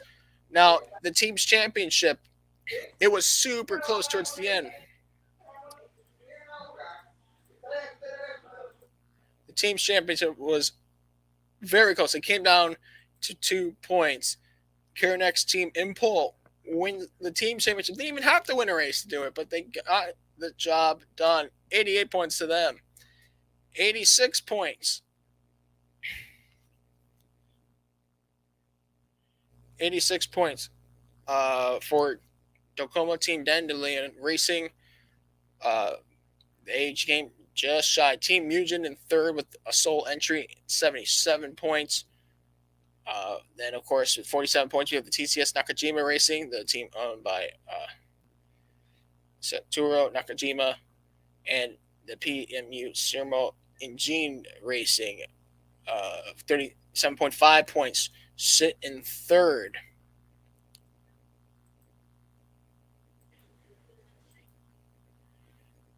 And, yeah, that was just another great season for Super Formula. I hope we can see more international drivers maybe in this future. That would be great, as per usual. But, you know, Japan's just not ready for that just yet. Let's go ahead and talk about what we've seen a lot of great racing. It was the Euro Series this year. The Euro Series for NASCAR's European division came down to the very end. And we're going to go ahead and discuss that right now. How about the Dutch driver, Loris Huismans, wins his second championship in the NASCAR Wheel and Euro Series. 412 points. Second place went to Gianmarco Ercoli with 409 points. Third place went to Lucas Lasser with 399 points. Then more Italians in fourth and fifth. Nicolo Rocca with 394 points. And Vittorio Girelli in fifth with 381 points. Just good stuff out there in the final race, which was, of course, in Rome at the Autodromo Vallelunga Piero Tefuri. Very famous circuit.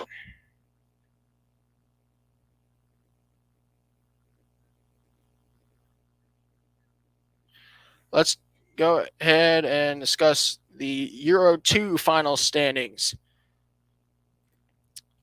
for the NASCAR Euro Series. In first place, we had Martin Dubik of Czech Republic, 445 points. Tobias Dozenhauser, second with 428 points. Third place went to Navi Taylor with 381 points. Justin Coons in fourth with 377 points. And Francesco Garisto in fifth with 362 points. In the team's championship for the final standings in the top five for the team's championship, it went to Hemric Motorsport Momo with a great championship season with Loris Heismans and Martin Dubik both winning their respective championships, 969 points. DF1 Racing in second with 875 points. Hemric Motorsports in third. Dutch team with the other entry, number 50, with 867 points.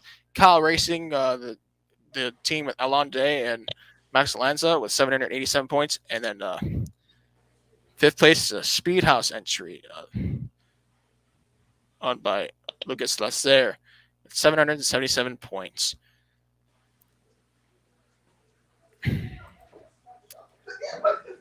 All right. With the NASCAR Whelen Euro champion for the esports division went to Tobias Dohenhauser. And the civil challenge went to Gordon Barnes. Or the club challenge, I meant. Club challenge went to Gordon Barnes for this year's NASCAR Whelen Euro Series. All right, Danny. We got NASCAR. But before that, we will take a quick break like we did earlier, and we'll be back in just a few.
All right, here we go.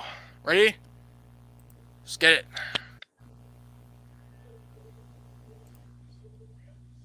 Time to talk NASCAR. Get the Cup Series ready to roll for one last time this season.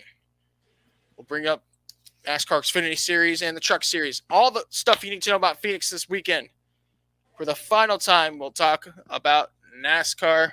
We'll preview everything you need to know for the championship weekend in Arizona. We'll also bring up some ARCA West stuff because there is also a championship there. 7 drivers are going to compete for that championship, 26 points apart. That, I think, is something phenomenal. We're going to have to break that down, too. All that said and done, let's move on and talk about Cup Series. Before that, I will mention we will discuss some Formula One. We have the Mexican Grand Prix is back for the first time in 2 years, round 18 and 22. 5 races to go in the World Championship. It's getting close to the end. Supercars return, of course, week 9 of the season will be Sydney Part 2. 3 races on the board. And the FIA World Endurance Championship will come to a close with the 8 hours of Bahrain. Let's get started with NASCAR's Cup Series. We have the Phoenix 500-kilometer race, the season finale. The season finale, 500 at Phoenix. All right, Denny is, I think he's back to hear sounds. Perfect. I'm back. Season Sorry about that. That's perfect. You're just in time for this part of the podcast. We're going to talk about the season finale 500. We're in the second half. We're bringing up all the previous stuff for the races. 36 of 36. That's the end of the road for 2021. The final race of the season. Final race in the Gen 6 body. Hard to believe. A new era down the road. Truth be told, I feel like this season went by like fast. Really, certainly did. It went by like we were just talking about Daytona in February, it seems.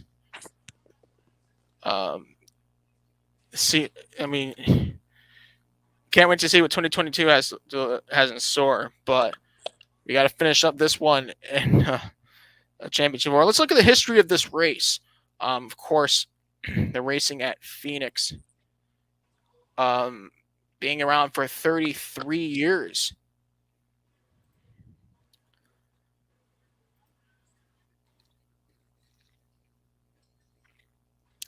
Let's look at the history of this race. The first race was won by Alan Kulwicki in 1988. In that race, of course, he was known for performing that Polish victory lap, going around and facing the fans and waving to him. That was what he called the Polish victory lap. He won the inaugural race in 1988, a track that was originally built for IndyCar that NASCAR got a hold of and has been there ever since. This year's winner was Martin Truex Jr. He's in the championship four. Last year's winner was the champion Chase Elliott. He's also in the final four. Interesting to see that. Who has the most wins at Phoenix? Kevin Harvick owns this track. He's got 9 wins here, more than any other driver. Jimmy Johnson, 4 times a winner. Kyle Busch and Dale Earnhardt Jr. share 3 wins at this track, while these drivers, a long list of 2-time winners, include Davey Allison, Jeff Burton, Carl Edwards, Jeff Gordon, Denny Hamlin, Matt Kenseth, Joey Logano, Mark Martin, and Ryan Newman, perhaps Newman's final race for the foreseeable future. Most wins for a team in the fall race at Phoenix. Oh boy, you Hendrick fans must be excited for this one. 7 times they've won in the fall at this track. 5 times Roush Fenway Racing has won in the fall. 4 times Childress Racing and Joe Gibbs Racing won in the fall. 3 times have Robert Yates Racing won in the fall. And 2 wins in the fall from Team Penske and Dale Earnhardt Incorporated. Most wins by a manufacturer in the fall. Again, Hendrick fans, Larson fans, Elliott fans, you're going to like to hear this. 14 wins from Chevrolet, 13 wins from Ford, 4 wins from Toyota, 2 wins from Pontiac. The stage is set. 2 Chevrolets, 2 Toyotas, 4 drivers in total, 2 former champions from each side of the equation of Martin Truex Jr. and Chase Elliott, and 1 champion. I'm going to go ahead and look at all the stats. I want to pull this up. We're going to look at every one of these drivers. Kyle Larson, Martin Truex Jr., Denny Hamlin, and Chase Elliott. And I'm just going to look at Phoenix alone. If you go on racingreference.info and put in your favorite driver, on the top, there's this blue bar that says NASCAR Cup Series years and result by track. You click get the data. Then you go find Phoenix. And we're going to do this for all the series because I want to look at all the stats. But I want to look from the Hendrick side first because we have Kyle Larson and Chase Elliott. We're going to look at Larson Phoenix years. Let's go bit by bit. And one thing to note about this track. The track has changed from 2011 during NASCAR's time there. They removed the rumble strip. They added pretty much all pavement and made more racing grooves, I guess, for the stock cars in response. However, the groove, the way you drive around the track has not changed despite the change of the start-finish line in 2018. So let's understand that real quick. There's no change to the way they're driving around this track. The lap times are the same.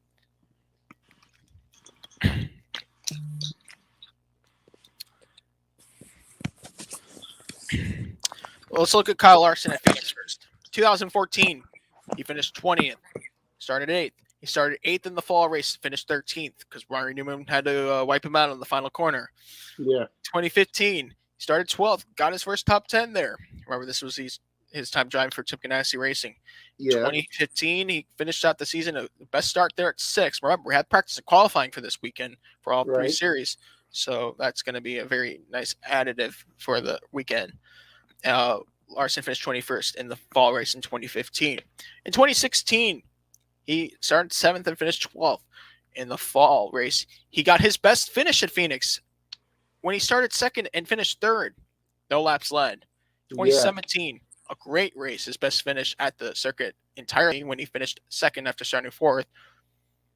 However, he had an engine failure later that year after leading 12 laps and finished last. Unfortunate. In 2018, he led 54 laps, but relegated back himself into the 18th position, but he finished 3rd in the fall race as well. In 2019, 6th and 4th. In 2020, ironically, his last ever race at Chip Ganassi Racing, he finished 4th. He led 2 laps, started 4th. And of course, didn't run last year at Phoenix, but this year he started 2nd, led a lap, and finished 7th for Rick Hendrick in his only start for the team at Phoenix. That's some pretty interesting numbers. I think that sounds like numbers of a champion that could win this race. I mean, for the amount of races he's ran, he should be fine.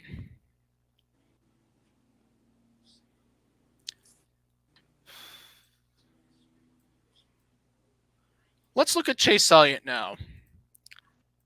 We're going to make a pick after this. But let's look at Chase Elliott at Phoenix. I'm going to pull that up. Chase Elliott's first start at Phoenix was an 8th place finish in 2016. Not bad. He followed that up with a 9th in 2016. In 2017, he dominated, led 106 laps, but finished 12th. He finished runner-up and almost won that race. Fell 2nd to Matt Kenseth, who eventually picked up his final ever win in the Cup Series that same day. 2018, he finished 3rd, started 3rd. The fall, he started 2nd, finished 23rd. He's great at qualifying here. So if you Chase Elliott fans, better be watching on time for qualifying.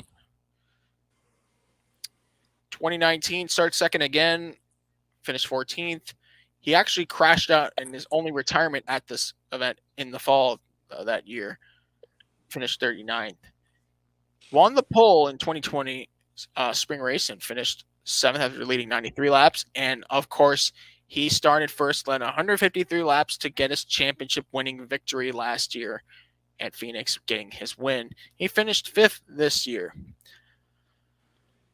Very good numbers for Chase at Phoenix. I mean, you have to get good luck at this track, right? Yeah, absolutely. And truth be told, man, you know, as much as Larson might have an uphill battle going into Phoenix, I really just don't know. Like, I am literally like crossing my fingers right now, you know? I'm in a crossroads. But let's take a look at 2 drivers who ironically competed for the 2006 Rookie of the Year in the Cup Series. Right. The most experienced drivers at Phoenix that experienced all three variants of this track. Let's start with Martin Truex Jr. Actually, let's start with Denny Hamlin. You know why? Yes. Because what happened in 2005? He got the pole that led him to winning the Bud Shootout in 2006 before his Rookie of the Year campaign even started. If that's not impressive, I don't know what is. That's just, I'll always hold on to that stat. Led 23 laps to finish 13th as a rookie. Just getting his feet wet in the Cup Series. In 2006, though, reality hit him and he finished 34th. Followed that up with a third in 2006 in the fall, 07 in the spring. He led 70 laps in that spring race in 07. Mind you, all the races from then until the end of 2012 were in the COT car. The fall race at Phoenix, he finished 16th. Spring 2008, third. Fall of 08, fifth. 2009, sixth place in the spring, third place in the fall. 2010, 30th in the spring, and he led 190 laps while competing for a championship in the fall that year, but had a fuel problem and finished 12th. He never recovered. 2011, 11th to 12th. In 2012, he got his first win at Phoenix, leading 61 laps from 13th to getting the win, and he followed that up with a second place finish after leading 46 laps in the fall of 2012. In 2013, he finished third despite getting fined for freedom of speech. And then in the fall race in 2013, he started second, led 18 laps, but finished 28th, one lap down. In 2014, he finished 19th in the spring and got himself into the inaugural Final Four class by finishing fifth from the pole in the fall race. He led 24 laps that day. 2015, he never got into the top 20 at all, and in the fall race finished 8th. 2016, he started to finish third, and then in the fall race, he finished 7th. In 2017, Denny Hamlin started 19th and finished 10th. And unfortunately, in 2017, he led 193 laps, but got crashed out in the whole Chase Elliott, Denny Hamlin karma moment at Phoenix. Remember that? Oh, my God. Oh, man. As if the fans, Hamlin acted cool about that, which no one will ever acknowledge him for. 2018, he led for 33 laps, no triple digit. He started 6th, finished 4th. In the fall, he finished 13th. In 2019, Denny Hamlin led 7 laps and finished 5th in the spring, and in the fall, he led 143 laps en route to a huge victory that put him into the championship 2 years ago. Boy, we need to see a performance like that on Sunday. In 2020, in the spring, he started third but finished 20th and finished 4th in the fall as part of the championship 4 that year. This year, without practice or qualifying for the second race in a row at Phoenix, he started and finished third after leading 33 laps. So Hamlin looks pretty good, right? How about Martin Truex Jr.? What if I told you that everyone except for Kyle Larson have won at Phoenix? Well, let's look at Truex Jr., though. Unlike his 2006 rookie foe, Denny Hamlin, Martin Truex Jr. made his first start at the track in his rookie year. 2006, he started 9th, finished 12th, and then in the fall, he started 22nd, and then 26th and 12th in the fall. 2007, he started 7th and finished 20th, and a very impressive run in the fall race of 07 when he led 72 laps after starting 2nd to finish 7th. 2008, another top 10, but finished 43rd after overheating 27 laps in his final start with the exclusive Teresa Earnhardt team before merging with Chip Ganassi. Of course, 2009, the only year that Truex Jr. spent with the Chip Ganassi's Earnhardt Ganassi racing team. Yeah. He started 26th to finish 7th, and then he got a pole, didn't lead any laps, but finished 5th in the fall race that same year. Now, in Michael Waltrip Racing, things start to pick up a little bit, but they're not very consistent. I'm looking at these numbers here. They don't look all that best. 2010, he finished 17th and 15th. 2011, 14th and 20th. 2012, he led 29 laps after starting 25th and finished 7th. And in the fall race, he had an engine failure just 10 laps in when he started second and finished dead last. 2013, he started 14th and finished 36th. And in his last race with Michael Waltrip at the track, he finished in a solid 8th place. Now we talk about Furniture Row Racing for Martin Truex Jr. 2014, he finished 22nd in the spring and 12th in the fall. In 2015, he started 15th and finished 7th in the spring and got himself into the championship 4 in the fall by finishing 14th. He finished 14th again in 2016 and dead last in a crash on lap 258 in the fall that year. 2017, Martin Truex Jr. finished 11th, and in the fall, he finished 3rd, which propelled him into the championship 4, where he went on to win the championship.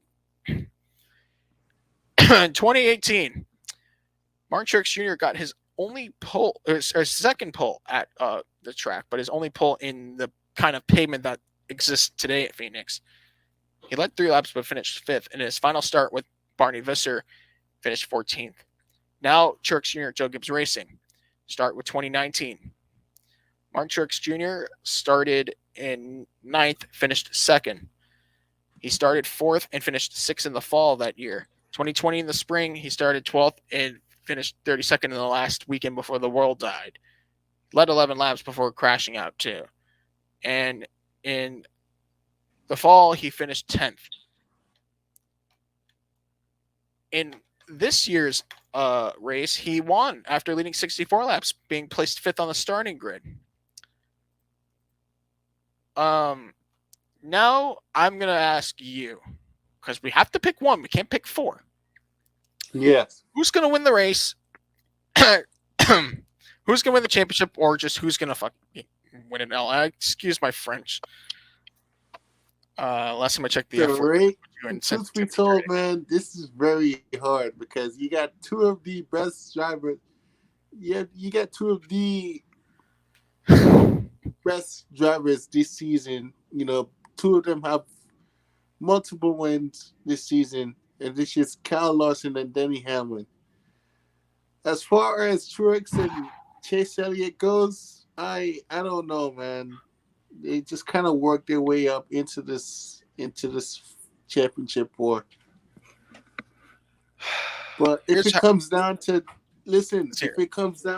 Denny Hamlin and Kyle Larson, I'm gonna have to go with Denny Hamlin, man.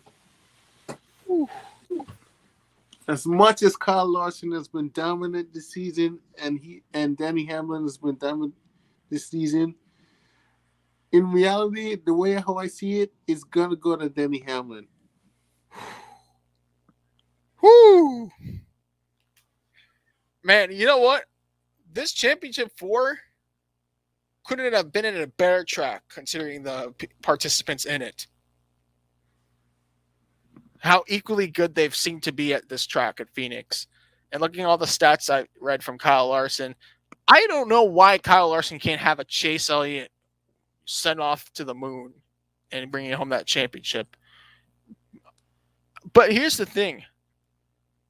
For some reason, Denny Hamlin's moment at Martinsville this past weekend, we know how Hamlin can get fired up and can take it to the track.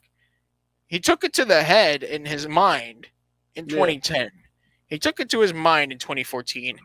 In 2019, it was all out of his hands. 2020, he just didn't have any good luck in that championship 4 race. I go back to 2019 because when Hamlin was under pressure, which, by the way, in that situation, that scenario, he had to win outright to be in the championship, or there would be no chance at all for Hamlin. Absolutely. Denny did just that. And that tells me that he's under pressure now. He got himself under pressure. That might push him hard. Denny Hamlin will finally be a NASCAR Cup Series champion. Boy, that will be one hell of a story. But if Kyle Larson wins it, I mean, listen, he'll deserve it just as much as Hamlin. I mean, we could not have picked a better Final Four for a track like Phoenix. I think it's going to outweigh last year for sure, especially with practice and qualifying. We're going to see who really has the faster cars, be placed where they belong, not, people discovering their cars 5 laps in. from 32nd when they know they should be higher in the grid. I think we're finally going to see that. And luckily, next year we're doing away with the whole cold turkey racing. Seriously, it's starting to get the best of me. Right. All right. NASCAR Cup Series in the books. One last time, let's go ahead and scavenge the Xfinity Series. We're 200 miles at Phoenix for one last time. Last dance for the Xfinity Series in 2021 and the Truck Series. And we'll also bring up the West Series in a minute because there is an intense championship brewing towards the end, and that needs a discussion of its own before, I know we have it in our others category, but golly, we got to discuss it while it's still there. So let's go ahead and start off with the Xfinity Series, and we'll talk some trucks. Then we'll bring it into ARCA, and then we'll get into Formula One and the rest of the podcast. I know you guys have been coming in and out. Thanks for checking in with the podcast, but thank you guys. Yep, you guys are awesome. Let's go ahead and look at the history of this event. Of course, this is round 20 or round 33, the final race of the year. This year and last year, Austin Cindric won both races at Phoenix. Of course, last year he won the championship in the process. In 1999, the first race for the series was held at Phoenix, won by Jeff Gordon. Kyle Busch has the most wins here at 11. He owns this track. Carl Edwards, 4 wins.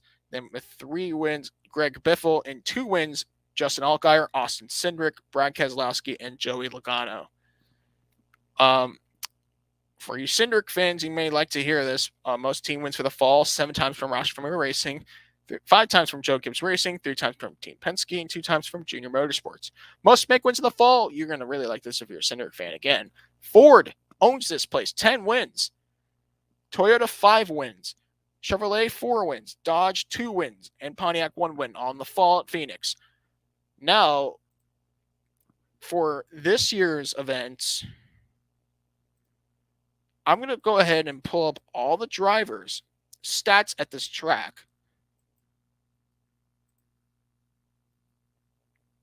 And go one by one on all of them at this facility in the Xfinity Series at Phoenix. So we're going to go ahead and go to Racing Reference, change that drop-down box for Xfinity Series, results by track. I know it's going to be a little bit quicker, but let's start off with AJ Allmendinger. AJ Allmendinger may be the most experienced driver in any discipline in the Final Four for this event. But he only has 3 starts at this circuit. What if I told you his first 2 starts prior to this year were with Chip Ganassi Racing, or were with actually Dodge teams, in factory Dodge teams in 2007 and 2008. AJ Allmendinger drove for Chip Ganassi Racing in 2007, where he started 16th and finished 13th on the lead lap. In 2008, when he was being signed to Evernham Motorsports prior to the merger with Richard Petty Motorsports, AJ Allmendinger had a pretty good showing when he started 28th, led for 5 laps, and finished 12th.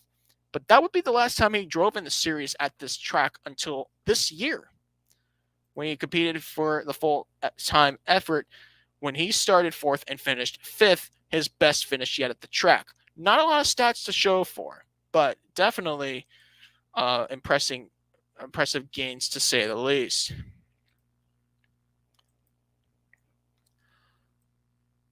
Now I'm going to go ahead and bring up Austin Cindric. Austin Cindric is next on this list, and we're going to go ahead and look at his Phoenix stats. Now, Austin Cindric has made 7 starts. A lot of experience for sure.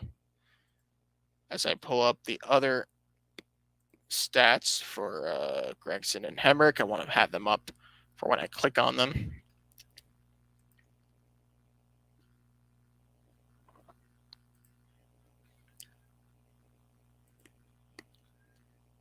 Austin Cindric in the spring race drove for Jack Roush in his only effort at Roush.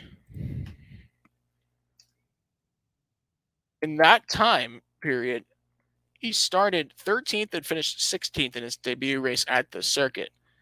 In the fall that year, driving for Team Penske, he led for 3 laps, started 3rd, and finished 4th. A much better effort. In 2019, in the spring, he led 13 laps, started 8th, and finished 5th. In the fall that year, he started 7th, finished 6th. In 2020, Austin Cindric started 2nd, led for 9 laps, and finished 8th. While, of course, as we know from last year, he won the championship after leading 72 laps after starting P3 and brought home Roger Penske the trophy. This year, he won the spring race at Phoenix after leading 119 laps from the 3rd starting spot to get his 2nd win at the facility. Now, we're going to move on to the next driver on this list, and that is Noah Gragson, who also made 7 starts at the track. I'm sorry, Daniel Hemric I meant. Daniel Hemric, not Noah Gragson. Daniel Hemric. Yeah, I know. Justin usually gets me on that quicker. So let's look at Daniel Hemric's 7 races that he's ran. Very good numbers, except for the last few races that he's driven. Let's continue on.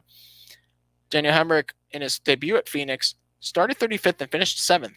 Not a bad run, driving for Richard Childress Racing. And when it really mattered, Daniel Hemric made it to the Championship 4 when he finished 5th in the fall race that same year. Follow up to 2018, Daniel Hemric also driving for Richard Childress Racing, competing for a championship. He finished 6th in the first race, and in the second race in the fall, he led 1 lap, finished 2nd after starting 8th. Puts him into the Championship 4. Went off to the Cup Series, came back to Xfinity, drove for Junior Motorsports in 2020. Wasn't the best effort. had a mid-race retirement on lap 142 in the spring of 2020 and finished 25th, many laps down in the fall race that year. This year, he was on the pole by metric qualifying, started first, led 44 laps, but eventually finished in 23rd in his only start here with Joe Gibbs.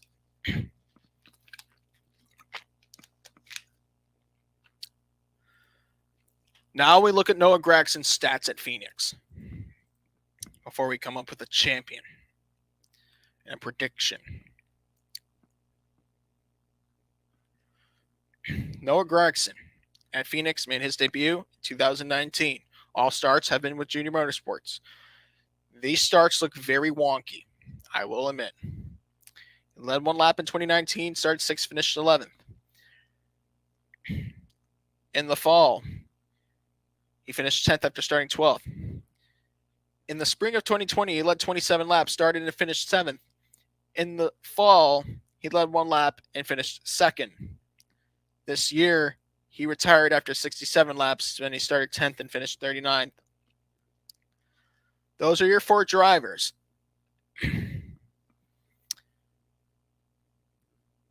Who will be the 2021 NASCAR Xfinity Series champion?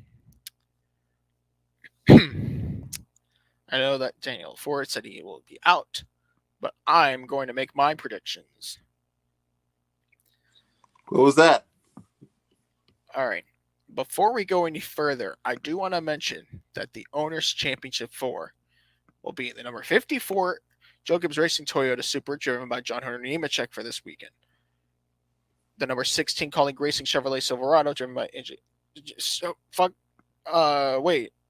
Camaro. This is Xfinity. Whoops. AJ is driving the 16. Of course, that's the Owners' Championship 4. Then the 9 Junior Motorsport Chevrolet, Noah Gragson, and the 22 Team Penske Ford of Austin Cindric. Who's going to win the Drivers' Championship? The 2021 NASCAR Xfinity Series champion. Oh, man. Listen. Hemric has come so close with being the bridesmaid, man. Hemric has been a bridesmaid all this freaking season, bro. Like, it's getting tired, man. Even his competitors are pulling for him to win already. Yeah. And I know he's He finished second. Wait, he finished fourth, right? He's been in the Final Four in both the full-time seasons with Richard Childress Racing in 2017 and in 2018. Yeah. Okay. So I've got Hemric to win his first Cup, his first Xfinity Series win. Sorry about And that. the championship. And the championship. Now that makes me another question because he's not in the Owners' Championship. Do you see the 54 Joe Gibbs Racing Supra winning the Owners' Championship then? Maybe. I mean, John Hunter's going to be racing he's going to be fresh off a Truck Series Championship 4 race. Yeah. I think it's going to work in It's the favor. definitely going to work. Yeah, Joe Gibbs Racing is going to have a lot of partying on Saturday night, I'll tell you. I would love to see that happen. Unfortunately, let's be a little more realistic. I think that the champion will not win this race. John Hunter and Nemechek in the 54 and them in that 54 team competing for a championship. They'll consider them to be like the fifth car in the championship 5 situation. Right. If the 18 has a problem, the 54 is going to thrive and go for it. I think that John Hunter Nemechek will give the 54 Joe Gibbs Racing Supra the championship for the owner's title. And the driver's championship will be the 2021 NASCAR Xfinity Series champion will be A.J. Allmendinger. Ooh. The most experienced driver on the grid in all disciplines of motorsport. And Austin Cindric, I mean, was probably the only one keeping AJ at bay this whole time. You got two of the best road course drivers going at it. You got Hemric, and then you got Noah Gragson. You know what I mean? And I get what he's saying that, you know, what's his name? Allmendinger is gonna win his first championship. He's just been on fire. He's just been consistent. You know, this 200-mile race cannot be any more frantic. But we're not done yet. We gotta bring up trucks now. Time to talk some trucks. NASCAR Truck Series have their finale at Phoenix. Let's look at the history of this race. And this is a very special track for the series, and I'll explain why. The very first race was held here in 1995. The Copper World Classic, of course, it was back then supporting the IndyCar series. And it caught on as NASCAR's tertiary major series. Let's look ahead and see the history of this race at Phoenix for round 22, the final race of the season. I'm just going to pull up the tabs of these drivers. I need Zane Smith, Matt Crafton, Ben Rhodes, and way down the board, John Hunter Nemechek. All right. Let's take a look at the history of the race. Last year, of course, Sheldon Creed took the win in his championship winning effort. That will not happen again.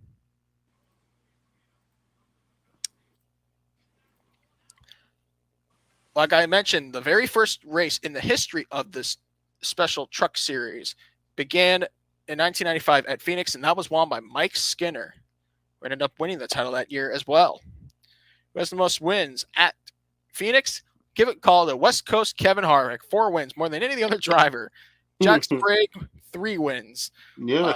2 wins from these drivers, Mike Skinner, Joe Ruttman, Ron Hornaday Jr., Kyle Busch, and Eric Jones. I guess you have to be some of the best to win here multiple times. Most team wins in the fall. A tie between the inactive Kevin Harvick Incorporated and the very active Kyle Busch Motorsports. Hendrick Motorsports with 3 wins. By the way, I didn't mean to say fall. All the races in Phoenix there have been in the fall. Hendrick Motorsports, 3 wins, all of them with Jack Sprague. 2 wins from Richard Childress Racing, and you could consider Richard Childress Racing, Kevin Harvick Incorporated. That would be 7 total if you think about it. Roush Fenway Racing, 2 wins. Dale Earnhardt Incorporated, 2 wins. GMS Racing, 2 wins. What does that mean? Chevrolet owned the fall race at Phoenix, or should I say the race at Phoenix entirely. 17 times they've won here. Toyota's won here 9 times. Ford has won here 3 times. Dodge has won here once. Now, I just want to reiterate that the championship for the drivers' championship, so Toyota locked up the manufacturers' championship with 1 race to go, as did Chevrolet in the Cup Series. But the drivers' championship, we have John Hunter Nemechek, Ben Rhodes, Matt Crafton, and Zane Smith. 3 Toyotas, a Chevrolet. 3 teams.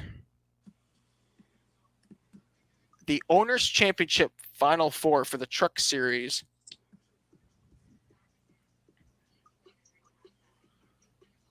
consists of number 21, GMS Racing Chevrolet Silverado, Zane Smith, the driver. Number 99, ThorSport Racing Toyota Tundra, Ben Rhodes, the driver. Number 38, Front Row Motorsports with David Gilliland Racing Ford F-150, Todd Gilliland, the driver. And number 4, Kyle Busch Motorsports, Toyota Tundra, driver John Hunter Nemechek. So, yeah, the 38's competing for the Owners' Championship, believe it or not. They got in because the system allowed them to. But let's look at the drivers, first of all, in this Drivers' Championship. I'm going to go ahead and start off with the most experienced driver in the Truck Series, undoubtedly, Matt Crafton. And look at his stats at Phoenix for starters. So I'm going to pull his name up, go into Racing Reference, pull up the Phoenix track. He's made 20 starts here, flat out more than anybody else in the Championship 4. He's experienced all variations of Phoenix. All but 1 start here at Phoenix has been with ThorSport Racing and the Menards team. His first start at Phoenix was in 2001. He finished 15th. He got his first top 10 at Phoenix, started and finished 9th on the lead lap in 2002. In 2003, he finished 14th. In 2004, his only start with Kevin Harvick Incorporated, he finished 3rd, his best finish in the series at that time. 2005, in his first race back with ThorSport, he finished 8th and then 5th in 06. In 2007, he finished 14th. 2008, he finished 8th, and then again in 2009. He's never led a lap in Phoenix, not until 2015. In 2010, he got his second best finish there at 4th. Started 2nd. No poles here. 2011, he finished 7th. 2012, he finished 20th. 2013, in his championship winning season, he finished in 5th. In 2014, in his championship season, he finished 2nd and started there too. In 2015, this race was where he lost his 3rd championship when he led 15 laps but crashed out on lap 130 and finished 23rd. In 2016, he finished 3rd. In 2017, he finished 21st in an accident. In 2018, he finished 11th, led 1 lap. In 2019, he made the championship 4 by finishing 6th. And eventually, of course, that year, he won the championship.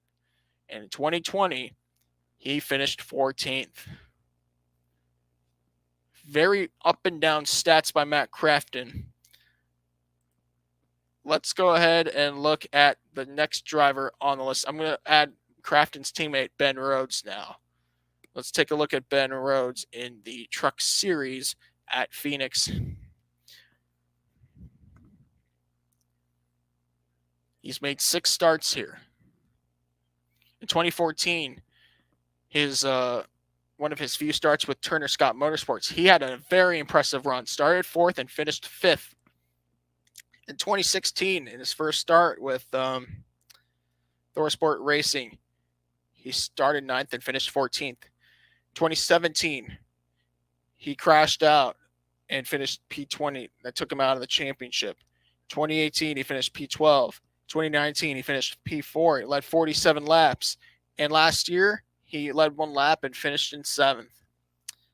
Pretty interesting stuff to see out of Ben Rhodes. Now, let's talk about the 3rd Toyota before we go to Zane Smith. Let's look at John Hunter Nemechek at Phoenix. He's made 7 starts at Phoenix. And these starts look very interesting. Let's take a look. In 2013, as just a high school student, he made his debut at Phoenix, starting 19th and finishing 21st, just one lap down. In 2014, a very impressive 7th place finish. While he was still underage, he wasn't able to run all the tracks until halfway through 2015 when he turned 18. In 2015, he finished 2nd, drive for Joe Nemechek's team. In 2016, he finished 6th. 2017, 2nd again. 2018 and 2019, both retirements where he finished in 29th. And now let's move on to Zane Smith. Last but not least, for the Truck Series stats that he has at Phoenix, of course, I believe it's just one race completely. That's correct, because he was a rookie last year. His only start was a 2nd place finish where he finished runner-up in the championship last year, led 48 laps, and boy, he was so close to winning that title, but lost out to teammate Sheldon Creed. So did Brett Moffitt. I mean, GMS Racing had like internal championship competition that race. So, all right. Your 2021 NASCAR Camping World Truck Series champion. Who is it?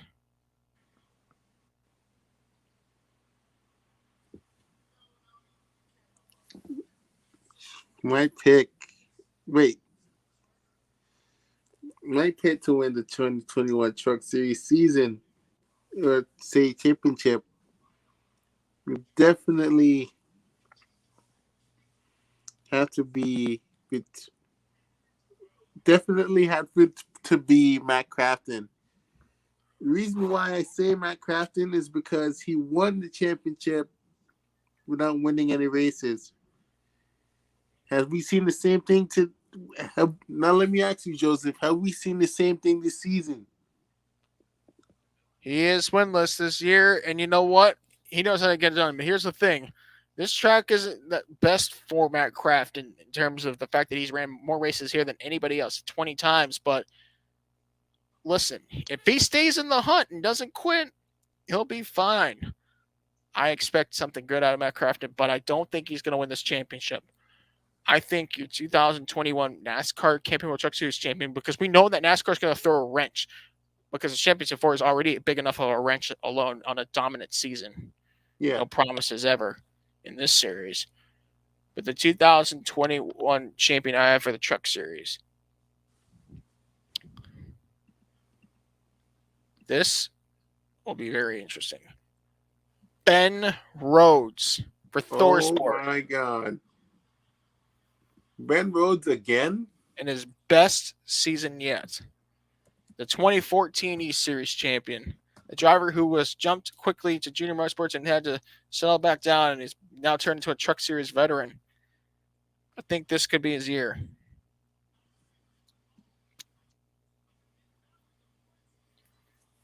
And as far as the Owners' Championship is concerned, I believe Ben Rhodes will win the race to win the championship, so thus ThorSport Racing will be your Owners' Champions. Yeah.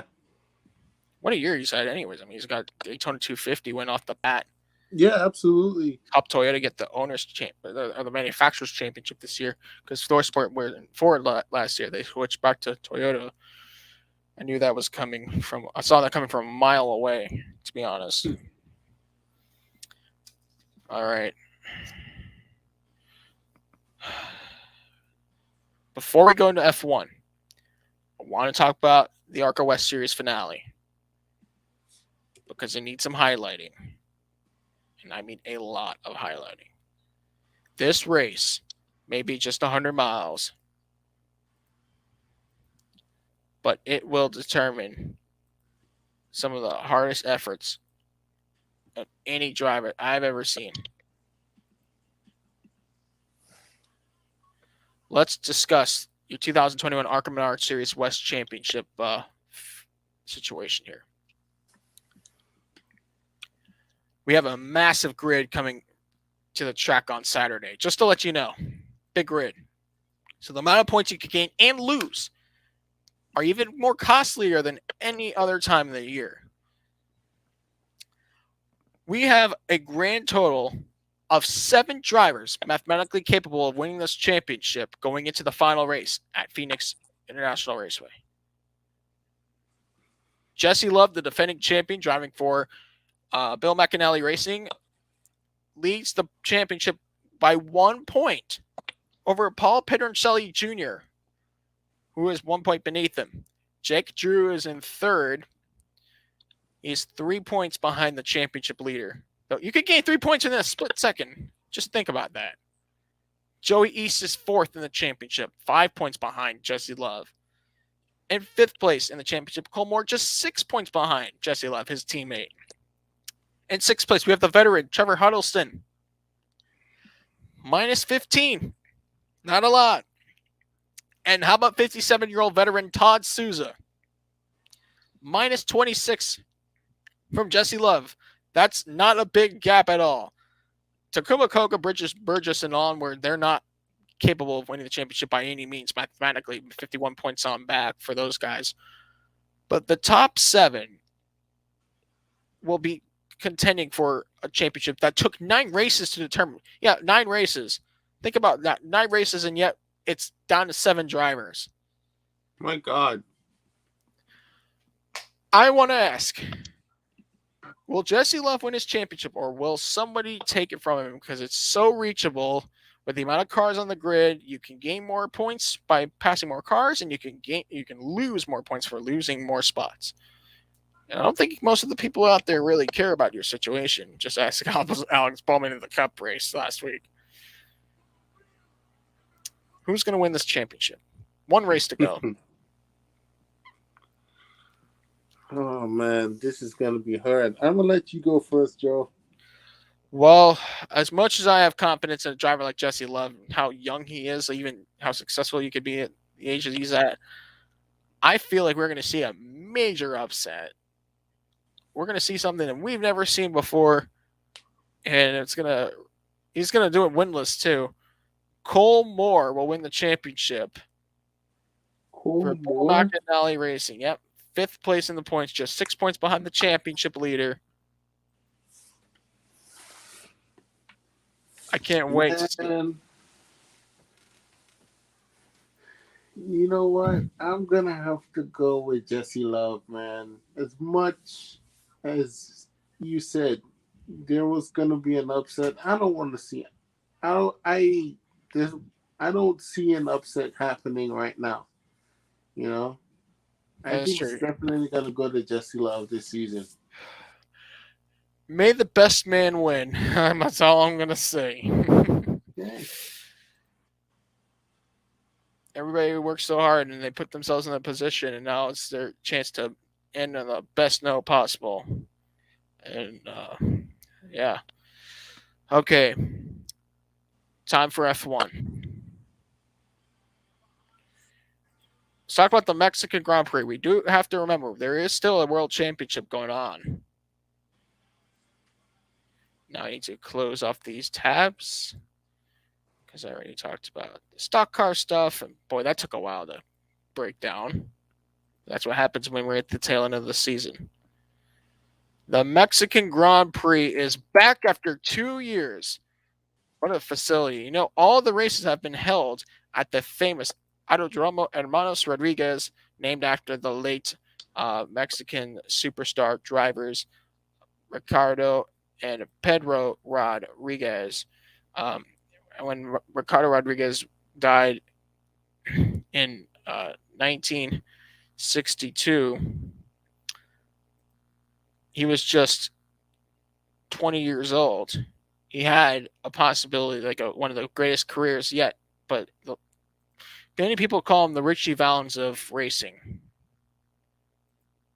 Yeah. And then Pedro Rodriguez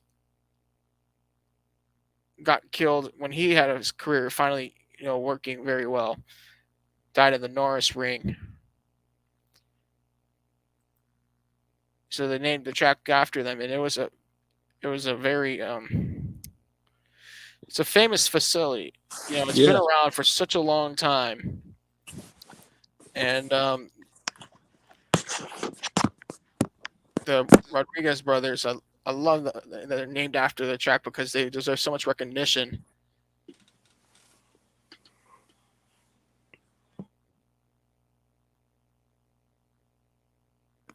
let's take a look at the history of the race. So, of course, 1962 was a non-championship race. So the first race was 1963. Jim Clark took the win. All events have been held in the Hermanos Rodriguez track. Last race we had was in 2019 when Lewis Hamilton took the win. Now, who has the most wins here? Well, no one's exceeded 2 wins. Those drivers include Jim Clark, Alain Prost, Nigel Mansell, Max Verstappen, and Lewis Hamilton. Yeah, you know what I just realized? I mentioned all drivers that have multiple wins. They're all world champions except for Max Verstappen, which I think that could change. Who knows? Okay, let's get real. Now, who's the most constructor wins? No one has exceeded 3 wins. Lotus, McLaren, Williams, Mercedes, 3 wins. Ferrari, Red Bull, 2 wins. This World Championship's super close. Who you got for this weekend, Danny? Oh, man. You know what? The hometown hero is going to get it done. Checo Perez, man. Woo! Checo Perez. I mean, the place went ecstatic at Circuit of the Americas in Austin, Texas, which is really not that far from Mexico City, to be honest. Yeah. A lot of fans traveled there just to see him race. No one really thought after 2020 they'd ever see him race again. And now he's in Red Bull. That would be a spectacular story. I'm with you. I want to see Sergio Perez win at home. I don't think we've ever seen that happen in the history of the Mexican Grand Prix, and that would be such a beautiful moment considering the naming of the circuit after the late Rodriguez brothers. Now the World Championship. Who's coming out of this with the World Championship lead?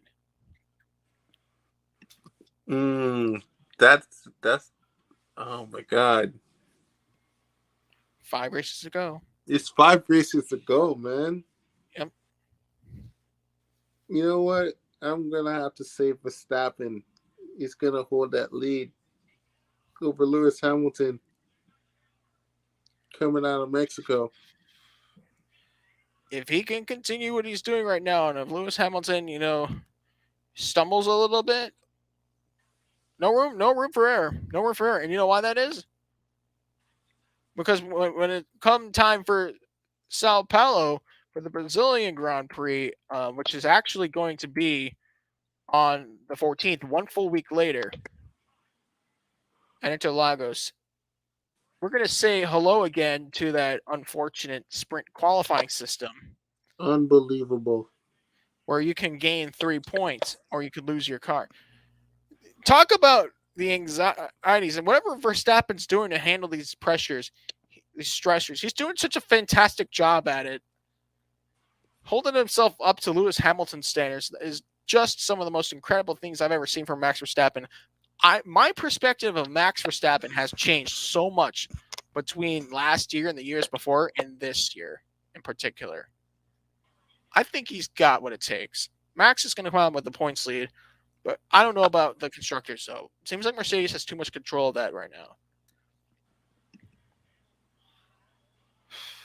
You really think so? I mean, if you look at Mercedes, they have a better lead in the constructors than Max does in the drivers. So yeah, true.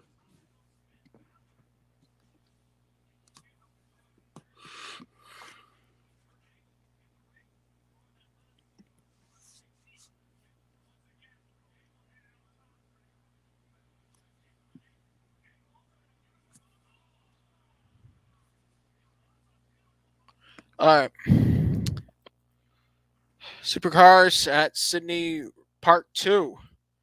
This 4-race weekend extravaganza. Race 1, Race 2, Race 3. Who's going to take the win? De Pasquale's really been impressed, giving me a really good impression, man. So, De Pasquale, Race 1. I'm going to go again with De Pasquale in Race 2. And Shane Van Gisbergen with race 3. Sounds pretty realistic. Race 1, I have Shane Van Gisbergen. Race 2, Anton Dipasqual. And race 3, this guy, I mean, if he's really good at Sydney, he gets to try this for 3 more race weekends. Urbis Motorsport have an ace in their hands, and this guy is a very determined driver. Will Brown will win race 3 at Sydney Part 2. That's going to be something to watch. I hope he does it.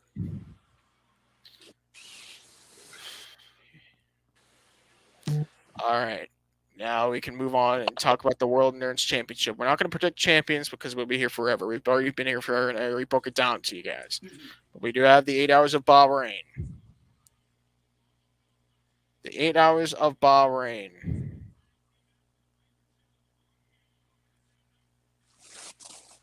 I assume the entry list is going to be the same as last week, so I'm going to go off that one.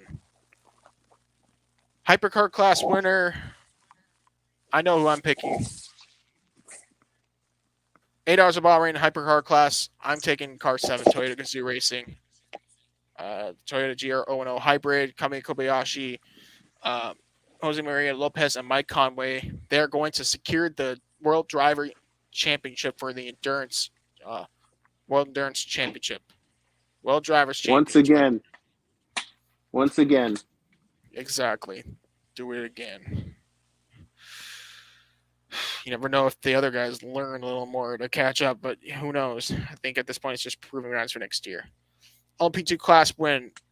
I'm going to take, for LMP2, number 31, TWRT, Orko 7 Gibson, obviously Robin Freins, Ferdinand von Habsburg, and Sean Milsey. They're going to keep on keeping on, I think. Pro-Am, I will, unfortunately, I'm not going to take Racing United this time around. I will take United Autosports with, not United Autosports, I mean Dragon Speed USA with Henrik Hedman, Juan Pablo Montoya, and Ben Hanley. LMGT Pro, 1 point separates them in the driving championship for the World Endurance and for the World Manufacturers Championship in LMGT. But I'm going to go ahead and take number 92. They're going to find a way to win this championship by a few points. Kevin Estre, Neil Johnny, and Porsche GT teams, the 911 R19, they're just superb. And at LMGT AM, I will take, for this time around, I will take number 83 AF Corsa Ferrari 488 GT Evo with Francois Parado, Nicholas Nielsen, and Alessio Rovera.